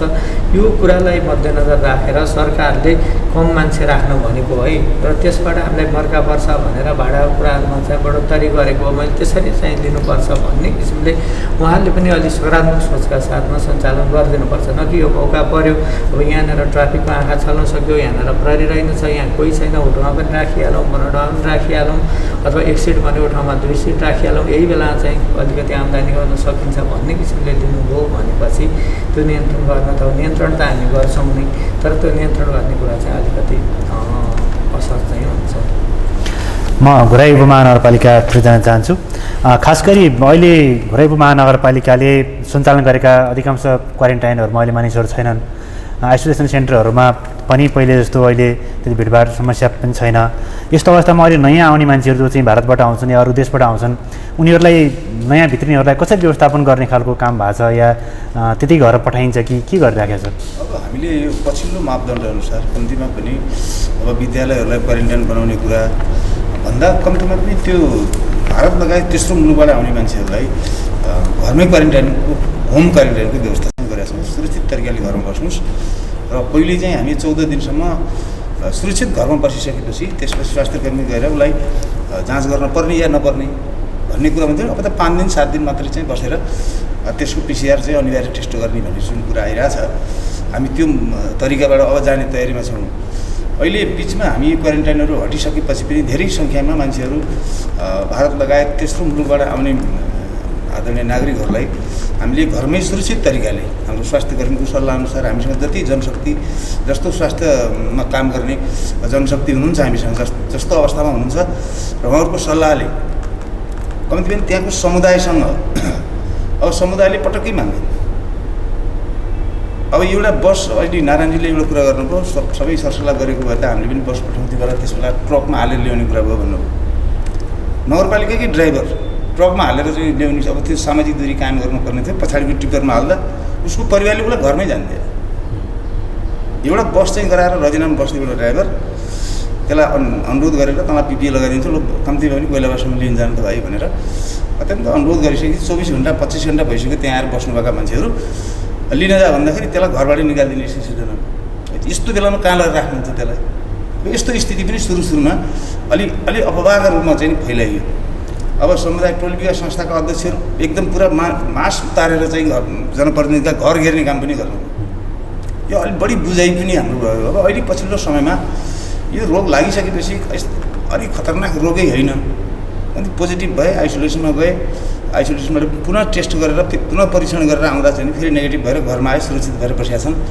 यसलाई त्यति डराइहाल्नु पर्ने थियो होइन, तर सतर्क हुनुपर्छ भन्ने कुरा अलिक पछिल्लो समयमा आएर ग्रामीण क्षेत्रमा चाहिँ त्यस्तो अवस्था त भएको छ र हामीले कन्भेन्सन गरेका छौँ। धेरै टोल विकास संस्थाका अध्यक्ष लगायतका विभिन्न सङ्घ संस्थाका मान्छेहरूलाई धेरैचोटि हामीले वडा कार्यालयमा बोलाएर उहाँहरूसँग लामो छलफल गरिसकेपछि अब आउने मान्छेहरूलाई चाहिँ हामी घरमै क्वारेन्टाइन बनाएर, अर्थात् घरमा कुनै किसिमका त्यस्ता सामुदायिक भवनहरू छन् भने पनि ती सुरक्षित गरेर घरमै खाना पकाएर लैजानुहोस् भन्ने चाहिँ गरेका छौँ। अब विद्यालयहरूमा हामी क्वारेन्टाइन बनाएर फेरि त्यो पहिलेको जस्तो गर्ने पक्षमा चाहिँ गरे नगरपालिका छैन।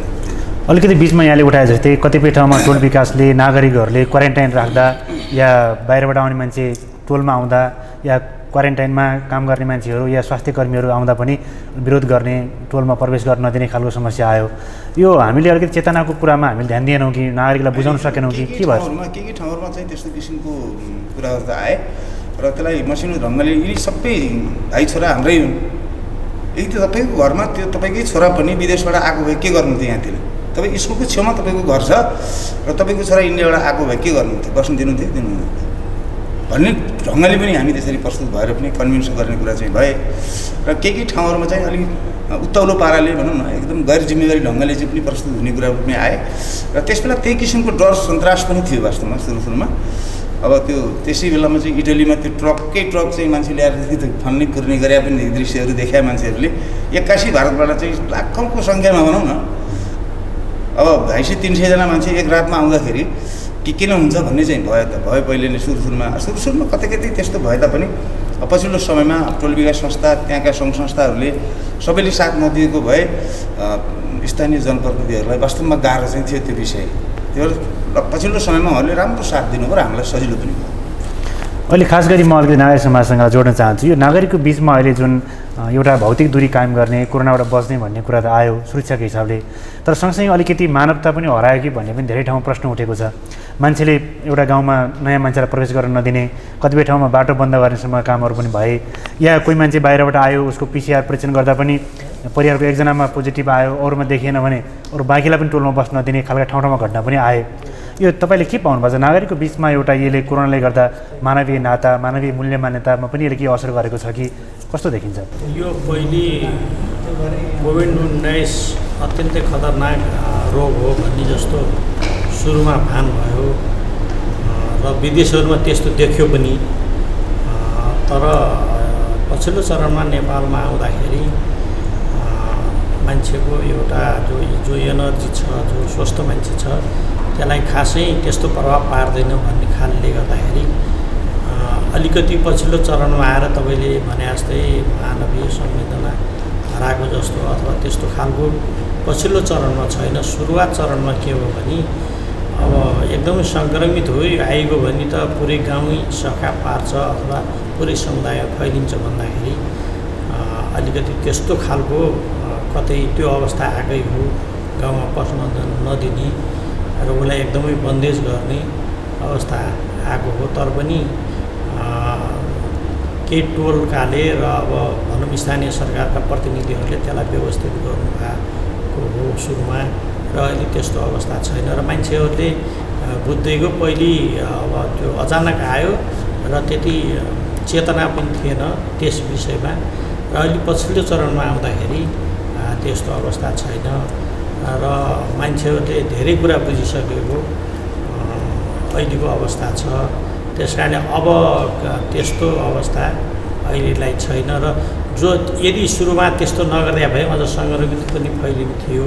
सुरुमा जुन किसिमको अलिकति टाइट भयो, बाहिरबाट आएको मान्छेहरूलाई अलग राख्ने, गाउँमा आउन नदिने जो भयो, अब त्यो एक किसिमले सुरक्षित, उसको पनि सुरक्षा र सबै समुदायको सुरक्षा, उसको घर परिवारको सुरक्षाको निम्ति भएको थियो र त्यसरी बुझ्नुपर्छ। यस्तो समस्याकोमा नागरिक समाजले केही सहजीकरणको भूमिकामा केही काम गरेको त्यस्तो देखिएन, अलिकति त्यसमा यहाँले भूमिका गर्न सक्नु भएन? नागरिक समाजको काम के हो भने वाचडगको मात्रै काम हो। हामीहरूले यो बिचमा पनि भिडियो मार्फत हामीहरूले मतलब जनचेतनाका कुराहरू उठाएका हौँ र हामीले पत्र पत्रिका मार्फत र सञ्चार माध्यमका मार्फत, अन्तर्वार्ता मार्फत हामीहरूले यसलाई अलिकति जनचेतना जगाउने खालका कुराहरू, कामहरू र सम्बन्धित निकायमा त्यो हामीले आग्रह पनि गरेका थियौँ। र नागरिक समाजले के भने कुन ठाउँमा कस्तो के कमी कमजोरी भएको छ, अब त्यो ठाउँमा त्यहाँको जनप्रतिनिधिहरूलाई अथवा त्यहाँको सरकारलाई अलिकति सचेत गराउने र यस्तो भएको छ है भन्ने जानकारी गराउने, समन्वय गराउने त्यो हामीले गरेका थियौँ। दाङमा नागरिक समाजले गरेको थियो। म अब उद्योग वाणिज्य सङ्घतर्फ जान चाहन्छु। अघि यहाँले केही व्यावसायिक समस्याहरू पनि बताउनु भयो, कतिपय व्यवसायहरू विस्थापित पनि हुनुभयो, सँगसँगै चलिरहेको व्यवसायमा पनि ठाउँ ठाउँमा उपभोक्ता ठगिएका, सामानमा गुणस्तर नभएको, कतिपय महँगी भएको, कालोबजारी भएको पनि धेरै गुनासाहरू बिचमा पनि आए। यस्ता कुराको यहाँहरूले अनुगमन नियमन गर्ने र त्यसलाई उपभोक्ता नठगिउन् भन्नका लागि केही भूमिका गर्नुभयो कि गर्नु भएन? अहिले के छ यहाँ? एकदमै राम्रो प्रश्न उठाउनु भयो। हामीले उपभोक्ताहरू यो लकडाउनको समयमा नठगिउन् भनेर हामीले चैत्र 11 गतेदेखि लकडाउन भयो, खास गरिकन स्थानीय तहसँग समन्वय गरेर हामीले होम डेलिभरीको व्यवस्थापन गऱ्यौँ। सुरुमै हामीले 18 गतेदेखि जब होम डेलिभरीको सेवा शुभारम्भ गऱ्यौँ, तत्पश्चात यति धेरै मागहरू आयो कि प्रत्येक वडाहरूमा नागरिकहरू घरबाट निक्लेर बाहिर निस्कने डराइरहेको अवस्थामा, अर्थात् बजारमा चाहिँ लकडाउन भएर सबै बजार बन्द भएको अवस्थामा उपभोक्ताहरूलाई घर घरमै सामान पुर्याउने तरिकाले र मूल्य वृद्धि र कतै पनि कुनै उपभोक्ताहरू नठगिउन् भनेर हामीले 4वटा गाडीबाट सुरु गरेर 36वटा गाडीसम्म हामीले विभिन्न गाउँ लेभलहरूमा, चाहे त्यो दैनिक उपभोग्य वस्तु अन्तर्गत रहेको दाल चामल नुन तेलहरू होला, चाहे त्यो सामान्य एउटा किसानले उत्पादन गरेको तरकारीहरू त्यो फर्मबाट लिएर बजारमा अर्थात् उपभोक्ताकोमा पुर्याउने कुराहरू होला, चाहे त्यो पोल्ट्री सेक्टरसँग र खसी बाख्रा पाल्नुभएका दाजुभाइ दिदीबहिनीहरूका खसी बाख्रा र चाहिँ तपाईँको कुखुराहरू होला, कि विभिन्न जिल्लाहरूमा हामी देख्यौँ लकडाउनको समयमा कुखुराहरू खाल्डोमा गाडेर फालिएको अवस्था पनि देखियो, तरकारीहरू सडकमै फालेर चाहिँ दुधहरू सडकमै पोखिएको अवस्थाहरू पनि देखियो। तथापि दाङको स्थानीय प्रशासन, खास गरिकन मैले त्यो समयमा प्रमुख जिल्लाधिकारीलाई विशेष धन्यवाद पनि दिन चाहन्छु कि उहाँले अत्यन्त सहजीकरण गरिदिनु भयो, किनभने हामीले काम गरेको व्यक्तिलाई हामीले भन्नलाई कुनै आपत्ति रहँदैन। त्यो बेलामा विभिन्न किसानहरूले उत्पादन गरेको वस्तु गाउँबाट बजारसम्म ल्याउनको लागि र विभिन्न व्यवसायहरू सेक्टरमा रहेका वस्तुहरूलाई गाउँसम्म पुर्याउनको लागि स्थानीय तह र प्रशासनले अत्यन्त राम्रो सहयोग गरेर हामीले चाहिँ 36वटा गाडीहरूसम्म करिब 1 महिनासम्म हामीले त्यो जुन सुरुको अवस्थामा डराइरहेको अवस्था थियो त्यो अवस्थालाई चाहिँ हामीले पार गऱ्यौँ। र पछि बजार केही खुल्ने भनिसकेपछि म फेरि त्यहाँनिर कहाँनिर गएँ भने एउटा काम गर्ने व्यक्तिलाई अलिकति प्रोत्साहन दिएन भने अलिकति गाह्रो हुन्छ। दाङको प्रमुख जिल्ला अधिकारीज्यूको नेतृत्वमा बसेको बैठकले सबै दाङका बजारहरू बिहानको समयमा खोल्ने भनेर एउटा निर्णय गरिसकेपछि बिहानको समयमा त्यो पनि हप्ताको 3 दिन खोल्ने भनेर निर्णय गरेको कुनै पनि निर्णयलाई अर्को स्थानीय तहमा गएर यहाँ बैठकमा बसेर सिग्नेचर गर्ने, अनि अर्को बजारमा गएर चाहिँ होइन हामी त दैनिक पसल खोलिदिन्छौँ, त्यो भनेको त सिधै प्रमुख जिल्ला अधिकारीज्यूलाई माइनस गरेको चिज हो नि, अर्थात् उहाँले प्रति गरेको निर्णयलाई नमानेको कुराहरू हो। अहिले यस्तो देखिएको छ कि स्थानीय तहहरूले कुन चाहिँ ठुलो भन्ने खालको विषय पनि उठ्यो कि जब प्रमुख जिल्लाधिकारीज्यूको नेतृत्वमा बसेको बैठकबाट एउटा निर्णय गरिन्छ त्यसलाई हुबहु कार्यान्वयन गर्नु पऱ्यो नि। हामीले एक दिन चाहिँ बजार दिउँसो खोलौँ, बिहान बजार भेटभाड भयो, आइतबार मङ्गलबार र शुक्रबार बजार खोलेको थियो, यसलाई चाहिँ दिउँसोको समयमा लैजाउँ न, बजार अलिकति बिहान मर्निङ वाकको कारणले भिड भयो, फेरि दिउँसो गऱ्यौँ। एकै दिनमा त्यो निर्णयहरू चेन्ज भयो। मतलब स्थानीय तहहरूले पनि एउटै निर्णय एक ठाउँबाट गरिन्छ भने त्यो निर्णयलाई चाहिँ सही तरिकाले कार्यान्वयन गर्दैन भने मलाई लाग्छ त्यति समस्याहरू हुँदैन। र अहिले जुन तपाईँले उठाएको कुराहरू छ महँगै, मेरो विचारमा चामलमा 2 रुपियाँ केजीभन्दा महँगै हुन सकेन, किनभने खाद्यान्नहरूको जुन गाडीहरूको ढुवानी बाहेक अरू कुनै पनि मूल्यवृद्धि हुन सकेन। मूल्यवृद्धि हामीले पनि गर्न दिदैनौँ, किनभने वीरगञ्जमा उत्पादन भएको चामल अर्थात् दाललाई यदि त्यहाँ वीरगञ्जमा अर्थात् चाहिँ विराटनगरमा त्यहाँ सामग्री छ, कुनै व्यवसायले चाहिँ त्यहाँ महँगो भन्नुभएको छ भने हामीले यहाँको प्रमुख जिल्लाधिकारीसँग समन्वय गरेर त्यहाँको प्रमुख जिल्लाधिकारीसँग समन्वय गरेर के कारणले महँगो भयो त, तपाईँले त्यो महँगीको पुष्टि गर्नुपर्छ भनेर हामीले यहाँ लोकल व्यवसायहरूलाई स्टक रहन्जेल चाहिँ सामान नल्याउनुसम्म पनि भन्यौँ कि हामीसँग स्टक मौताद छ, यो समयमा महँगो सामान तपाईँहरूले खरिद नगरौँ। र पहाडी जिल्लाहरूमा सम्भव हुन्छ भने यो बेलामा हामीले मुनाफा गर्ने बेला यो होइन, यो भनेको सहयोग गर्ने बेला हो भनेर हामीले विभिन्न व्यवसायलाई अनुरोध पनि गऱ्यौँ, होम डेलिभरीको रूपमा गाडीहरू सहयोग पनि माग्यौँ। त्यस कारणले चाहिँ अहिलेको यो जुन लकडाउनको समय छ यहाँले गत वर्षको चैत्र वैशाखको रेट हेर्नुभयो र अहिलेको रेट हेर्नुभयो भने तपाईँले मलाई लाग्छ बढीमा 2 रुपियाँ केजीभन्दा बढी कुनै पनि वस्तुमा वृद्धि भएको छैन। हुनसक्छ कुनै बेला त्यो उत्पादन त्यो वर्ष घटेको कारणले मूल्य वृद्धि हुनसक्छ, तर यो वर्ष चाहिँ कुनै पनि त्यस्तो खालको समस्या आएन यहाँले भने जस्तै। र अर्को कुरो म्याद गुज्रिएका वस्तुहरू बिक्री गरे कि भन्ने खालको केही कुराहरू पनि आएको थियो। म्याद गुज्रिएका वस्तुहरू ती खालका वस्तुहरू नबिग्रियोन् भनेर पनि हामीले होम डेलिभरी गरेका थियौँ र त्यस्ता खालका उत्पादित वस्तुहरूलाई हामीले उपभोक्तामा लगेर सहजीकरण गरेका थियौँ। मैले यो व्यावसायिक सेक्टरको कुरा गरेँ, मैले अघि अलिकति सिडो साहबले कुरो गरिरहँदाखेरि मैले अघि अलिकति त जोडेँ। यातायात व्यवसायदेखि लिएर अन्य कुनै पनि संस्थाका व्यक्तिहरूले आफूले सरकारले ल्याएको नीतिभन्दा विपरीत काम गर्छ भने त्यसको लागि कारबाही गर्ने कानुनी उपचारका बुदाहरू छ। कृपया नडराउनुहोस् भन्छु क्या मैले। कानुनी उपचार तपाईँसँग त छ नि, अधिकार छ नि, छैन भने कहाँनिर के छैन त। स्थानीय अब उहाँले सिडो साहबले बिचरा के अरे गाडीमा भिड भयो भनेर फोन गर्नुहुन्छ, कुनैलाई एक दिन पक्ड्नुभयो भने पक्डको स्थानीय तहको प्रमुखले फेरि होइन त्यो गाडी छुटाउनु पऱ्यो भन्ने खालको छ।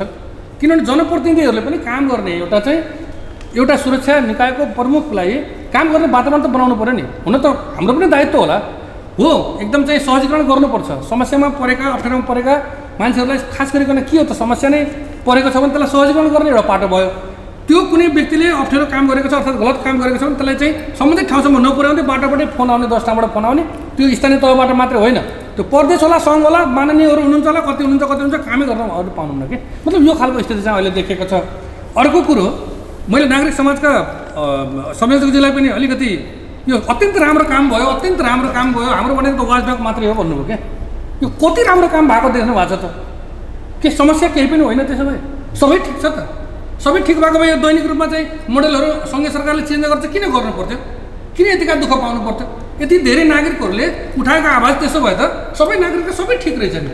तपाईँ त नागरिक समाज दाङको संयोजक हो, सबै राम्रो काम गर्यो, अलमलमा परेको थिएँ अहिले ठिक भयो भन्नु भएको छ। मैले यो चिज चाहिँ देखिरहेको छैन कि। त्यस कारण म पनि एउटा नागरिक हो नि, तपाईँहरूको नागरिक समाजसँग जोडिएको अर्थात् एउटा नागरिक सामान्य गाउँको नागरिक भने त्यो नागरिक नै हो क्या। तपाईँको नागरिक समाजमा के अरे सहकारी नगरेको होला, उहाँको पहुँच पुगेको छैन होला, तर एउटा नागरिकले कति दुःख पाएको छ त। एउटा नागरिक जब चाहिँ कुनै क्वारेन्टाइनमा पखाला लागेर ज्वरो आएर बसेको छ, रातिमा एम्बुलेन्सले मानिरहेको छैन, सम्बन्धित चिकित्सकले चाहिँ चेक जाँच गर्न मानिरहेको छैन, पिसिआर गर्ने समय छैन, लाइनमा छ, त्यस्तो अवस्थामा मान्छे मर्ने हालत हुँदासम्म पनि सबै राम्रो काम गऱ्यो। कमसेकम गलत काम भएको छ, हिजोको दिनमा केही कमी कमजोरी भएको छ भने त अब त उहाँहरूलाई हामीले चाहिँ सुझावहरू दिएर सहजीकरण गर्ने अर्थात् आगामी दिनमा समस्या भइहाल्यो भने हामीले चाहिँ कसरी व्यवस्थापन गर्ने। जस्तै अहिले साउनको महिना छ, भदौको महिनामा बाढीहरू आउला, बाढी आउनुभन्दा पहिला त विपद व्यवस्थापन समितिको मिटिङले तयारी गर्छ नि। हामीले उहाँहरूले गलत कामहरूलाई पनि सही गर्नु भएको छ भन्दै गयो भने उहाँहरू सच्ची नै कहिले अर्थात् हामीसँग पनि सहकार्य गरेर कुनै चिजहरू माग्नु चाहिँ हाम्रो पनि दायित्व छ नि। यो समाजमा हामी पनि त क्रियाशील छौँ। आवश्यक पर्छ भने यहाँको निजी क्षेत्र अर्थात् नागरिक समाजहरू अरू संस्थाहरूसँग पनि अहिले वन समूहदेखि लिएर विभिन्न समितिहरूका व्यक्तित्वहरू सामाजिक व्यक्तित्वहरू हुनुहुन्छ। मैले बारम्बार भन्ने गर्छु, पूर्व जनप्रतिनिधिहरू हुनुहुन्छ, पूर्व माननीयहरू हुनुहुन्छ। समस्या छ भने त नागरिक समाज त छँदैछ नि। त्यस कारण चाहिँ गलत भएको कुराहरूलाई हामी चाहिँ क्लियर रूपमा उठाइन्छ कि यो भयो भने मलाई लाग्छ केही समस्याहरू हुन्छ होला। अर्को कुरो मैले अघि अलिकति हाम्रो प्रवक्ताज्यूलाई नयाँ आउने व्यक्तिलाई चाहिँ अब फकाइ फुलाइ गरेर घरमा राख्ने हो, मान्नु भएन भने के गर्ने। यदि सङ्क्रमण हिजो त भारतबाट आएको नागरिकको कुरा मात्र थियो, अहिले त वीरगञ्जमा आइसक्यो, काठमाडौँमै आइसक्यो। अब त्यहाँ गएका व्यक्तिहरू आइसकेपछि उहाँहरूको पिसिआर चेक गराएर घर पठाउने कि फकाएर पठाएर मान्छ। सबै फकाएर आउने भए त कानुन पनि चाहियो त, फकायो हुन्न किन कानुनहरू निर्माण गर्नुपर्छ। स्थानीय तहहरूले पनि अर्थात् प्रदेश सरकारले सबै फकाएर कि टिप्पाला उठाउँदाखेरि पनि फकाउने, कोरोनाको चेक जाँच गर्ने भने फकाउने, गाडी बाटोमा छ जहाँ चाहिँ पार्किङ गरेको छ त्यसलाई पनि फकाउने कानुनै चाहिएन नि। त्यस कारण चाहिँ यो फकाएर क्वारेन्टाइनमा राख्नुभन्दा पनि एउटा नीति बनाउनुहोस् भनेर अहिले पनि आउने नागरिकहरूलाई के हो त गर्ने। सुरुमा त विभिन्न ठाउँहरूमा स्थानीय तहहरूले ज्वरो नाप्ने कामहरू पनि भयो भने त्यही ज्वरो नाप्ने मेसिनलाई पनि 18,000 रुपियाँसम्म पऱ्यो, अहिले 3,000 रुपियाँमा आइरहेको छ कि। कहाँनिर ग्याप हो त? हिजो सामग्री ल्याउने क्रममा कि चाइनामै रेट घटेको हो या अरू विभिन्न विदेशहरूमा रेट यो बेला घटेको हो या विभिन्न चाहिँ कोभिडका सामग्रीहरू अहिले हेर्नुहोस् न। अब अहिले कुरो गरिरहँदाखेरि त्यही प्रतिष्ठानमा आएको 2टा PCR मेसिनको कुरा अघि आएको थियो, त्यो पैसा कसले तिर्ने भन्ने कुरो लडाइँ छ कि एउटा जुहारी चलिरहेको छ। ल्याउने पक्षले पनि कमसेकम बजेट सुनिश्चित हुनसम्म नल्याउनु पर्थ्यो हो, त्यतिखेर समस्या थियो होइन। नागरिकहरूले पनि माग गरिरहेका थिए, कमसेकम त्यो पैसा तिर्ने क्रममा अहिले आइरहेको छ क्या। बाहिर सामाजिक सञ्जालहरूमा विभिन्न न्युजहरूमा देख्ने गर्छ, स्थानीय सरकारसँग कति करोड रुपियाँ माग्यो अरे, अनि प्रदेशसँग माग्यो, सङ्घसँग माग्यो, उसले उसलाई माग्यो भन्दा के PCR पैसा नतिरेपछि व्यवसायले चाहिँ मान्छ। मलाई व्यवसायीसम्मले फोन गरिसक्यो, यो मेसिनको पैसा कसले तिर्ने, नभए मेसिन उठाएर लान्छु भनिरहेको छ कि। यो यस्तो खालको लाज मर्दो हुन्छ, यो त भएन नि। त्यस कारण चाहिँ आएको मेसिनहरूको पैसा कसले तिर्ने हो भन्दा त त्यो त तिर्नु पऱ्यो, त प्रतिष्ठानले तिर्ने भने तिर्नु पऱ्यो होइन नि। अब व्यवसाय सेक्टर भएको हुनाले उद्योगसँग अलिकति उजुरी हाल्छु भनिरहेको छ कि। अब हामीसँग उजुरी हाल्दा के गर्ने, फेरि जाने प्रमुख जिल्ला अधिकारीकोमै हो। अब अलिकति यसको व्यवस्थापन चाहिँ सही ढङ्गले जानु पऱ्यो भन्ने कुरा हो। प्रमुख जिल्ला अधिकारीज्यू, अलिकति हाम्रो बजारको कुरा पनि आयो। बजार अनुगमनमा, नियमनमा, कानुन कार्यान्वयनको सवालमा, नागरिकलाई जिम्मेवार बनाउने सवालमा, यो अप्ठ्यारोको बेलामा, सङ्कटको बेलामा अनेक खालका विभिन्न खालका समस्याहरू पनि त्यतिकै बढी हुने, यसलाई नियमन गर्न पर्नु, बजारमा मान्छे कालोबजार नहोस्, नठगिउन् भन्नका लागि, त्यसै नागरिकहरू पनि कम्तीमा कोरोनाको सुरक्षाका मापदण्ड अपनाउन् भन्नका लागि र PCR परीक्षण लगायतका अरू कुरामा पनि जिम्मेवार निकायले जिम्मेवार भएर काम गर्छस् भन्नका लागि अलिकति नियमनमा, अनुगमनमा, कारबाहीको सवालमा यहाँहरूको भूमिका अलिक प्रभावकारी हुन सकिरहेको छैन कि के समस्या छ? आजको यो तपाईँको मिडिया मार्फत हामीले केही कुराहरू क्लियर गर्नुपर्छ जस्तो चाहिँ अहिले मलाई महसुस भयो। मैले सुरुमै भने व्यवस्थापकीय सवालमा नयाँ थियौँ, हामीले काम गर्दै जाँदाखेरि त हाम्रा कमी कमजोरीहरू छ। चाहे अब सीमासम्म आएका नागरिकहरूलाई सुरक्षित किसिमले क्वारेन्टाइनसम्म ल्याउने कुरा होस्, अथवा स्थानीय पालिकाहरूले क्वारेन्टाइनको चाहिँ मापदण्ड अनुसारको व्यवस्थापन गर्ने कुराहरू होस्, परीक्षणकै विषयमा होस्, आइसोलेसनलाई व्यवस्थित बनाउने कुराहरू होस्, अथवा तत्पश्चातको पनि अब प्रोटोकलहरू कार्यान्वयन गर्दाखेरि समुदाय स्तरसम्मै पुग्दाका देखिने जति पनि समस्याहरू छन् त्योमा हामी सबैमा नयाँ थियौँ र कहीँ कतै अब काम गर्दै जाँदाका हाम्रा कमी कमजोरीहरू पनि छन्। तर यसको बावजुद पनि केही कुराहरू अब नकारात्मक मनोवृत्ति भएका व्यक्तिहरूले केवल नकारात्मकता मात्रै फैलाउने कामहरू चाहिँ भइरहेका छन्।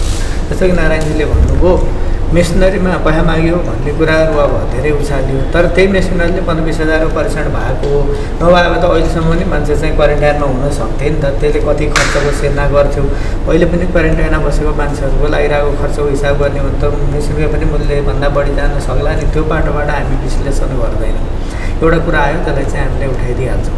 कहिले काहीँ प्रमुख जिल्ला अधिकारीको फोन उठेन होला, त्यो बेलामा म अहिले पनि तपाईँलाई कल लग चाहिँ त्यो बेलाको देखाउँछु। झन्डै 1 महिनामा 13,000 जति कललाई चाहिँ रेस्पोन्स गरेर देखिन्छ, जुन चाहिँ प्रतिदिन 500भन्दा बढी व्यक्तिहरूसँग चाहिँ कुरा भएको छ। र त्यो बिचमा कसैको कल उठेन भनेपछि सोसियल मिडियामा यसरी आयो कि अचेल चाहिँ सिडिओको फोनै उठ्दैन, यहाँ गर्दैन, के गर्दैन, यसो गर्दैन, सङ्कटको बेला उठ्ने पर्ने झन् उठेन भन्ने खालका कुराहरू आयो। हामीले आइसोलेसन बनायौँ बेलजुन्डीमा। त्यहाँ आएर अब आइसोलेसनमा बसेका व्यक्तिहरूलाई खाना पकाइदिनुपर्छ है भन्दाखेरि कोही पनि नपाएर एउटा विद्यार्थी भाइ बहिनीहरू जो चाहिँ यहाँ बसिनु भएको उहाँले खाना पकाउनुको, उहाँ व्यवसायिक पनि हुनुहुन्थेन, पढिरहनु भएको, अब उमेर गएको व्यक्ति, यसो खर्च पनि चल्छ केही भयो भने भन्ने किसिमले सुरु गर्नुभयो होला। ल मिठो दिएन, यहाँ भएन, उसो भएन भन्ने भयो। 1 महिनापछि उहाँहरूले पनि छोडेर आउनुभयो। अर्को टोलीलाई पनि बल्ल यहाँको होटल एसोसिएसनको अध्यक्षदेखि लिएर सबैसँग हामीले समन्वय गऱ्यौँ। कसैले पनि हुन्छ हामी गर्छौँ नि त, यो बेलामा होटल एसोसिएसनको पनि त केही दायित्व थियो होला, अरू कसैको पनि थियो होला भन्ने भएन र एउटा क्याटरिङकोलाई हामीले जिम्मा दिने काम चाहिँ गऱ्यौँ। र तत्पश्चात पनि फेरि तपाईँको तरकारी अथवा अरू सामानहरू लिन जाँदाखेरि त्यहाँ प्रयोग भएका सहरी साधनलाई पनि समुदायमा रोक्ने कामहरू पनि भयो। यसलाई बाहिर आउनै दिनु हुँदैन भने आउनै नदिएपछि कहाँबाट सामग्री आउँछ? बजारमा एकातिर खाद्यान्नको अभाव भयो भन्ने गर्ने, अर्कोतिर फेरि ट्रकहरू किन आइरहेका छन्, उ गरेर तिमीहरूले के हेरेर आएको छौ, यसले चाहिँ यो कन्टेनर किन आइरहेछ, यसले पनि सङ्क्रमण फैलाइरहेछ भनेर फेरि त्यस्तो कुराहरू गर्ने कुराहरू पनि भयो। त्यस्तै हामीले विभिन्न ठाउँको आइसोलेसन क्वारेन्टाइनहरू हेर्न जाँदाखेरिको पनि भोलिपल्टको चाहिँ तपाईँको सोसियल मिडियामा हेऱ्यो भने केही गलत मान्छेहरूको आउने, यो सुरक्षा निकायकाहरू चाहिँ उसमा राजमार्गमा सहरलाई हिँडेका छन् अथवा बङ्गलाचोली हाँसीपुरमा चाहिँ सहरलाई हिँडेका छन् भन्ने खालका चाहिँ नकारात्मक कमेन्ट गर्ने र हेरेस गर्ने खालका गतिविधिहरू पनि भयो। त्यो लालमटियामा अब तपाईँले देख्नुभयो क्याटरिङ त्यहाँको जुन जिम्मा लगेको थियो उसले दिएको खाना कसैलाई भोक लागेन होला खाएन होला उसले लगेर प्लास्टिकमा फालेको जब सबै त्यहाँ भएको 50-60जना मान्छे जो आइसोलेसन उसमा हुनुहुन्थ्यो उहाँले होइन उहाँले नखाएर लगेर पोलिथिनमा चाहिँ डिस्पोज गर्ने ठाउँमा चाहिँ फाल्नु भएको भनेको खानाको पनि फोटो खिचेर प्लास्टिकको चाहिँ झोला खानेकुरा दिइयो भन्ने प्रचार गर्ने कामहरू पनि भए। त्यसैले यहाँ चाहिँ दुवै मनोवृत्तिका मान्छेहरूले चाहिँ काम गरे। अब एकातिर सकारात्मक किसिमले काम गर्नुपर्छ, यो सङ्कटको बेला हो यसलाई चाहिँ सहयोग गर्नुपर्छ र कमी कमजोरी भएका कुराहरूलाई हामीले यहाँनिर सुधार गरौँ भनेर चाहिँ उठाइदिनुपर्छ भन्ने खालका पनि भए। जस्तै त्यो कामहरू नारायणजीहरूले गर्नु 18 गतेदेखि घर दैलो गर्नु, तर त्यही बिचमा त केही मान्छे त थियो त आफ्नो सामान बेच्नको लाइनले गरिरहन आफ्नो मात्रै सामान लिन्छन्, अहिलेसम्म बिक्री नभएको सामान हामीले त सुनेनौँ नि। त्यो सबैको कुराहरू गलत हो सुन्दै जाने हो भने त त्यो त अर्कैतिर जान्थ्यो। सकारात्मक कुराहरू यसमा बढी छन्, यसलाई ग्रहण गर्नुपर्छ, बाँकी कुराहरूपछि चाहिँ समीक्षा गरौँला भन्ने किसिमले पनि गइयो। अब केही नकारात्मक मान्छेहरू भए उनीहरूले सकेसम्म नकारात्मक प्रचार गर्ने खालका कुराहरू गरे। समुदायमा कोही मान्छे छिर्नै हुँदैन भने, कोही कतैबाट बाहिरबाट आयो भने 10औं दिनसम्म चाहिँ उसको घरमा ताला लाएर बाहिर निस्कन नदिने खालका गतिविधिहरू पनि भए। पाएको ठाउँमा हामीले रोक्ने कामहरू पनि गऱ्यौँ। कतिपय क्वारेन्टाइनमा भाग्ने प्रयास पनि भए। कतिपय त्यहाँभित्र बसेका 2-4जना मान्छेहरूले मद्रा सेवन गर्न खोज्ने बदमासी गर्न खालका गतिविधिहरू पनि भयो होला। तर समग्रमा हामीले मूल्याङ्कन गर्ने हो भनेपछि दाङ जिल्लामा हामीले गरिरहेको व्यवस्थापनको काम चाहिँ साह्रै नै त्यो खत्तमै भयो भनेर भन्न सकिने अवस्था चाहिँ छैन। तर व्यवस्थापन गर्दै जाँदाका कमी कमजोरी छन्। व्यवसायीहरूलाई मर्का परेका कुराहरूमा हामीले त्यति ध्यान दिन सकेनौँ कि क्वारेन्टाइनलाई अझै राम्रो बनाएर लैजान सकिन्थ्यो कि त्यो चाहिँ क्वारेन्टाइनहरू गर्न सकेन कि धेरै सङ्ख्या बनायौँ अथवा बरु थोरै ठाउँमा मात्रै गरेको भए म्यानेज गर्न अलिकति सजिलो हुन्थ्यो कि अब झन्डै 300 भन्दा बढी क्वारेन्टाइन भए सबै ठाउँमा सुरक्षा गर्ने पठाउन सकेन, 1-2 ठाउँमा भागे होला। त्यसलाई घटाएर 20-30मा झारेको भए सुरक्षाको पनि राम्रो व्यवस्था गर्न सकिन्थ्यो कि अथवा अरू केही थप सङ्घ संस्थाहरूले पनि सहयोग गर्दै गए। खानपिनमा बसाएका कुराहरू अलि राम्रो भएर जान्थे कि यी कुराहरू हामीले पनि महसुस चाहिँ गरेका छौँ। यो बिचमा पनि बजारको अनुभव नभएको होइन। वाणिज्य कार्यालय नेपालन्द सहितको प्रतिनिधिसँग बसेर हामीले अहिले पनि गएर तपाईँले प्रतिवेदन हेर्न सक्नुहुन्छ। घोराईको बजार हेरेका छौँ, लमैको बजार हेरेका छौँ, तुलसीपुरको बजार हेरेका छौँ। गाउँ टोलसम्म जान सकिएन होला। त्यो ठुलो खालको चाहिँ मूल्यमा उतार चढाव आएको अवस्था चाहिँ छैन। सामान्य कृषि उपजका केही वस्तुहरूमा बिचमा तरकारीको अलिकति कम हुँदाखेरि भएको थोरै तरकारीहरूमा 2-4 पैसा कम बेसी भएर गएको अवस्था चाहिँ होला। तर दाल चामल तेल नुन जस्ता वस्तुहरूमा एकदमै धेरै उछाले आएको अवस्था चाहिँ छैन र अघिल्लो वर्षमा हुने जुन चाहिँ मूल्य वृद्धि थियो यो सिजनमा त्योभन्दा एकदमै धेरै हो। अस्वाभाविक किसिमले अब यसमा 50 रुपियाँबाट 80 रुपियाँ भइहाल्यो अथवा यो चाहिँ 30 रुपियाँबाट 60 रुपियाँ भइहाल्यो भन्ने खालको चाहिँ त्यस्तो मूल्य वृद्धि छैन। 30को ठाउँमा 10% बढेर 33 भएको होला, 50 53 भएको होला र अलिकति यो नर्मल हुँदै आइसकेपछि त्यो पनि धेरै अवस्थामा चाहिँ घट्दो क्रममा पनि आइसकेका छ। तर कोही कतै अब राम्रा कामहरूलाई पनि अलिकति गलत किसिमले प्रचार प्रसार चाहिँ गरिदिने। साँच्चै अब तपाईँले सुरुमा उठाउनु भएको थियो परीक्षण गर्ने सवालमा यहाँहरूको तालमेल नभएको हो कि भन्दा अहिले पछिल्लो समयमा अरू विषयमा हाम्रो केही असन्तुष्टि होला। तर कोरोनाको सङ्क्रमणसँग जोडेका विषयमा प्रतिष्ठान र यहाँका अरू सरकारवालाहरूको बिचमा त्यस्तो कुनै चाहिँ गुनासो छ जस्तो चाहिँ लाग्दैन। हामीले नियमित बैठकहरूमा जतिवटा बैठक हुन्छ भाग लिएका छौँ। उहाँहरू सधैँ सिसिएमसीको बैठकहरूमा आउने कामहरू गर्नुभएको छ। जिल्लामा विपद व्यवस्थापन समितिमा प्राप्त हुने जति पनि सामग्रीहरू छन् त्यो सामग्रीहरूमध्येबाट हामीले यहाँबाट पठाउनु पर्ने सामग्रीहरू उहाँलाई पनि सहयोग गर्ने कामहरू चाहिँ गरिरहेकै छौँ। यो सङ्कटको बेला हो। अहिले हिजो कसको कसँग मनमुटाव थियो, कहाँनिर चित्त बुझेको थिएन, त्यसको पछि सङ्कटपछि चाहिँ समीक्षा गर्ने हो। तर टिका टिप्पणीहरू गर्दाखेरि कहिलेकाहीँ के कुरा दुःख लाग्छ भने राम्रो गरिरहेकै कामहरूकै कुराहरूमा पनि रातभरि हामी नसुतेर हजारौँ मान्छेहरूको कलहरूलाई रेस्पोन्स गरेर कोही चाहिँ इटरीमा रोकिएँ भन्छ, कोही चाहिँ बोर्डरबाट आएको जापान छिर्न दिएन भन्छ, कोही आयो रुपैयाँ आइसकेको पुलिसले फर्काएर फेरि बाबुगञ्ज पुर्याइदियो भन्छ। र अहिलेसम्म पनि त्यो बेलामा अझै पनि मैले भनौँ नेपालगञ्जबाट नामेसी सहित बोर्डरबाट पठाएको आफ्नै नागरिकको पनि कतिपय स्थानीय तहहरूले भाडा दिनुभएको छैन। नेपालगञ्जको यातायात व्यवसायीहरू यहीँ पनि बारम्बार आइरहनुहुन्छ। अस्ति पनि 2-3 जना आउनुभयो, भनमा कुरा गर्नुहुन्छ, त्यहाँको जिल्ला प्रशासनमा पुग्नुहुन्छ, ए बाबा त्यो कसैले ठगेको छैन, केही छैन, त्यो मान्छे आएको होइन बुझे भइहाल्यो, त्यो वडाको बाउबाजेको नाम सहित लिस्ट दिएर गएको छ भने भाडा त दिनु पऱ्यो नि त। जहाँको व्यवसायी भए पनि झापाकोले मोटर पठाउँछ भने दिनु पर्यो, सल्लाहबाट छिर्या छ भने पनि गर्न त पऱ्यो नि त। अब त्यो खालको कुराहरू अहिलेसम्म पनि हामीले गर्नु चाहिँ दोहोरिरहेका छौँ। त्यसका बावजुद पनि सबैको सहयोग भएको होला। अब अप्ठ्यारो अवस्था थियो, कति ठाउँमा सवारी साधन थिएन, केही थिएन, नागरिक समाजले अब 300वटा क्वारेन्टाइन पुग्न सकेन होला। यसको मतलब यो होइन कि नागरिक समाजले चाहिँ एकदम निकम्मा भएर बस्यो, केही पनि गरेन भन्ने होइन। अब उद्योग वाणिज्यले पसल होला नि, 10,000वटा पसल होला, 10,000वटा पसलमा 2 जना बदमासी गर्ने त हुन्छ नि। तपाईँ जति नै घरै अगाडि चौकी राखे पनि 4वटा त चोर त निस्किन सक्छ। त्यो गऱ्यो 2 जनाले, अब यही बेला फाइदा लिने हो, सामान लुगाइदिउँ भन्यो होला, 50 पैसा भयो भने किलोमा चाहिँ गरिदिउँ भन्यो होला। यसको अर्थ यो होइन कि अब उद्योग वाणिज्यले केही पनि गरेन, हुनै गरेन। अब हामीले कति हेर्न सक्यौँ त्यो असहज अवस्थामा, अब त्योमा सबैतिर हाम्रो पनि पुगेन, त्यो त हामीले पनि स्वीकारेको छौँ। यसको मतलब हेर्दै हेरिएन भन्ने चाहिँ होइन। हाम्रो समग्र विश्लेषण के हो भने सबैको सहयोगले हामीले जिल्लामा कोरोनाको थप सङ्क्रमणहरू फैलिन नदिनको लागि पहल गरेको हो र त्यसको धेरै हदसम्म नतिजा पनि आयो। साँच्चै नै क्वारेन्टाइन राम्रो भएन होला नि, तर क्वारेन्टाइन राख्नुपर्ने मान्छेलाई सुरुदेखि नै गाउँमा पठाइदिया भयो, त्यो भयावह हुन्थ्यो। तिम्रो भोलि रिपोर्ट आउँछ, आज हुँदैछ, यो हुँदैछ, 3 दिन गर्छौँ भन्न पनि उहाँलाई होल्ड गर्दाखेरि केही सीमितमा त आयो नि त। अब त्यो सीमित मध्येबाट पनि केही मान्छेहरू अब गयो होला, परीक्षण गर्दाखेरि पनि अब हुँदाहुँदै पनि गयो होला, त्यसले फैलिएको अवस्था पनि हुनसक्छ। र त्यो फैलिएको कुरालाई पनि अहिले प्रदेश सरकारको सहयोगमा 200 जना जतिको फेरि स्याम्पल लगेर यत्तिकै उहाँको हेर्ने, अर्कोको हेर्ने, के छ त यो ऊ भनेर हिजोको जस्तो चाहिँ कन्ट्याक्ट ट्रेसिङ गरेर ऊ बढी भिडभाड भएको भन्ने हो त्यत्तिकै हेरौँ त छ कि छैन भनेर। र सङ्घीय सरकारको तर्फबाट 800 जना गरेर 1000 जनाको विभिन्न ठाउँमा हामीले स्याम्पल लगेर परीक्षण गर्ने कोसिस चाहिँ गरिरहेका छौँ। अस्ति गोराईको लग्यौँ, भोलिदेखि तुलसीपुरको पनि लग्छौँ। त्यो छ भनेपछि भोलि कुनै समुदायमा छ, समुदायमा अलि बढी देखियो भने त्यो समुदायलाई मात्रै लकडाउन गरेर त्यहाँ मात्रै निषेधाज्ञा गरेर त्यहाँको सर्टेन क्षेत्रलाई सुरक्षित गराएर अरूलाई बचाउने खालको हाम्रो प्रयास चाहिँ रहन्छ। र त्यो खालको प्रयासहरू पनि हामीले चाहिँ गरिरहेका छौँ। र अहिले आएर अब धेरै हदसम्म हात्तिहाल्नुपर्ने अवस्था चाहिँ छैन। दाङमा कोरोनाको सङ्क्रमण अहिलेसम्म नियन्त्रणमा छ र आशा छ भोलिका दिनहरूमा पनि नियन्त्रणमा राख्नलाई हामी चाहिँ पक्कै पनि सफल हुन्छ।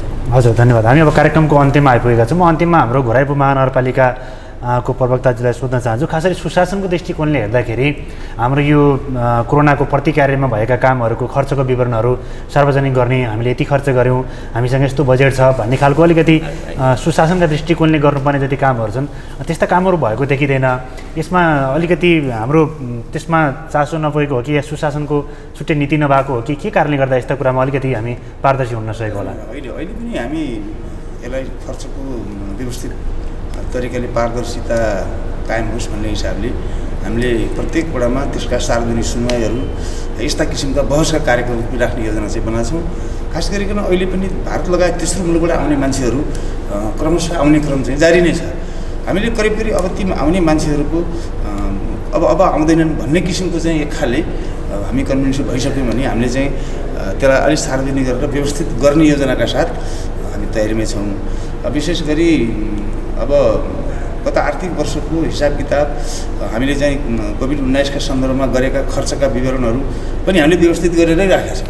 हामीले जतिखेर पनि त्यसलाई सार्वजनिक गर्न सक्छौँ। अब यसपछिको नयाँ आर्थिक वर्षदेखिको पछाडिको कुरालाई पनि अब कसरी गर्ने भन्ने विषयमा अस्ति कार्यपालिकाको मिटिङमा एउटा ठोस नीति बनाएको छ र हामी यसलाई व्यवस्थित गरेर लान्छौँ। हाम्रो सुशासन समिति छ, त्यो समितिले अनुगमन गर्ने यस्ता कामहरूको चाहिँ अलिकति ध्यान दिने, निगरानी गर्ने त्यस्तो काम गरेको देखिँदैन। यी समितिहरूलाई सक्रिय नबनाउने अलिकति के समस्या हो? त्यो अलिकति केही समितिहरू अलिक सक्रिय नभएकै छ अवस्था हो। किनभने अब सुशासन समिति पनि त्यहीँभित्रको जनप्रतिनिधि मध्येबाटै कोही हुनुहुन्छ र अब अहिले त अलिक सहज परिस्थिति हो र बिचमा त्यो भारतबाट आउने समयमा चाहिँ कुनै पनि जनप्रतिनिधिहरूलाई बिहानदेखि साँझमा फुर्सद भएन, हामी अत्यन्त व्यस्त भइयो।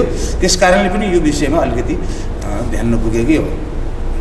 हजुर, हामी अब कार्यक्रमको अन्त्यमा आइपुगेका छौँ। आजको बहसमा सहभागी भइदिनु भयो हाम्रो 4 जना अतिथिज्यूहरू।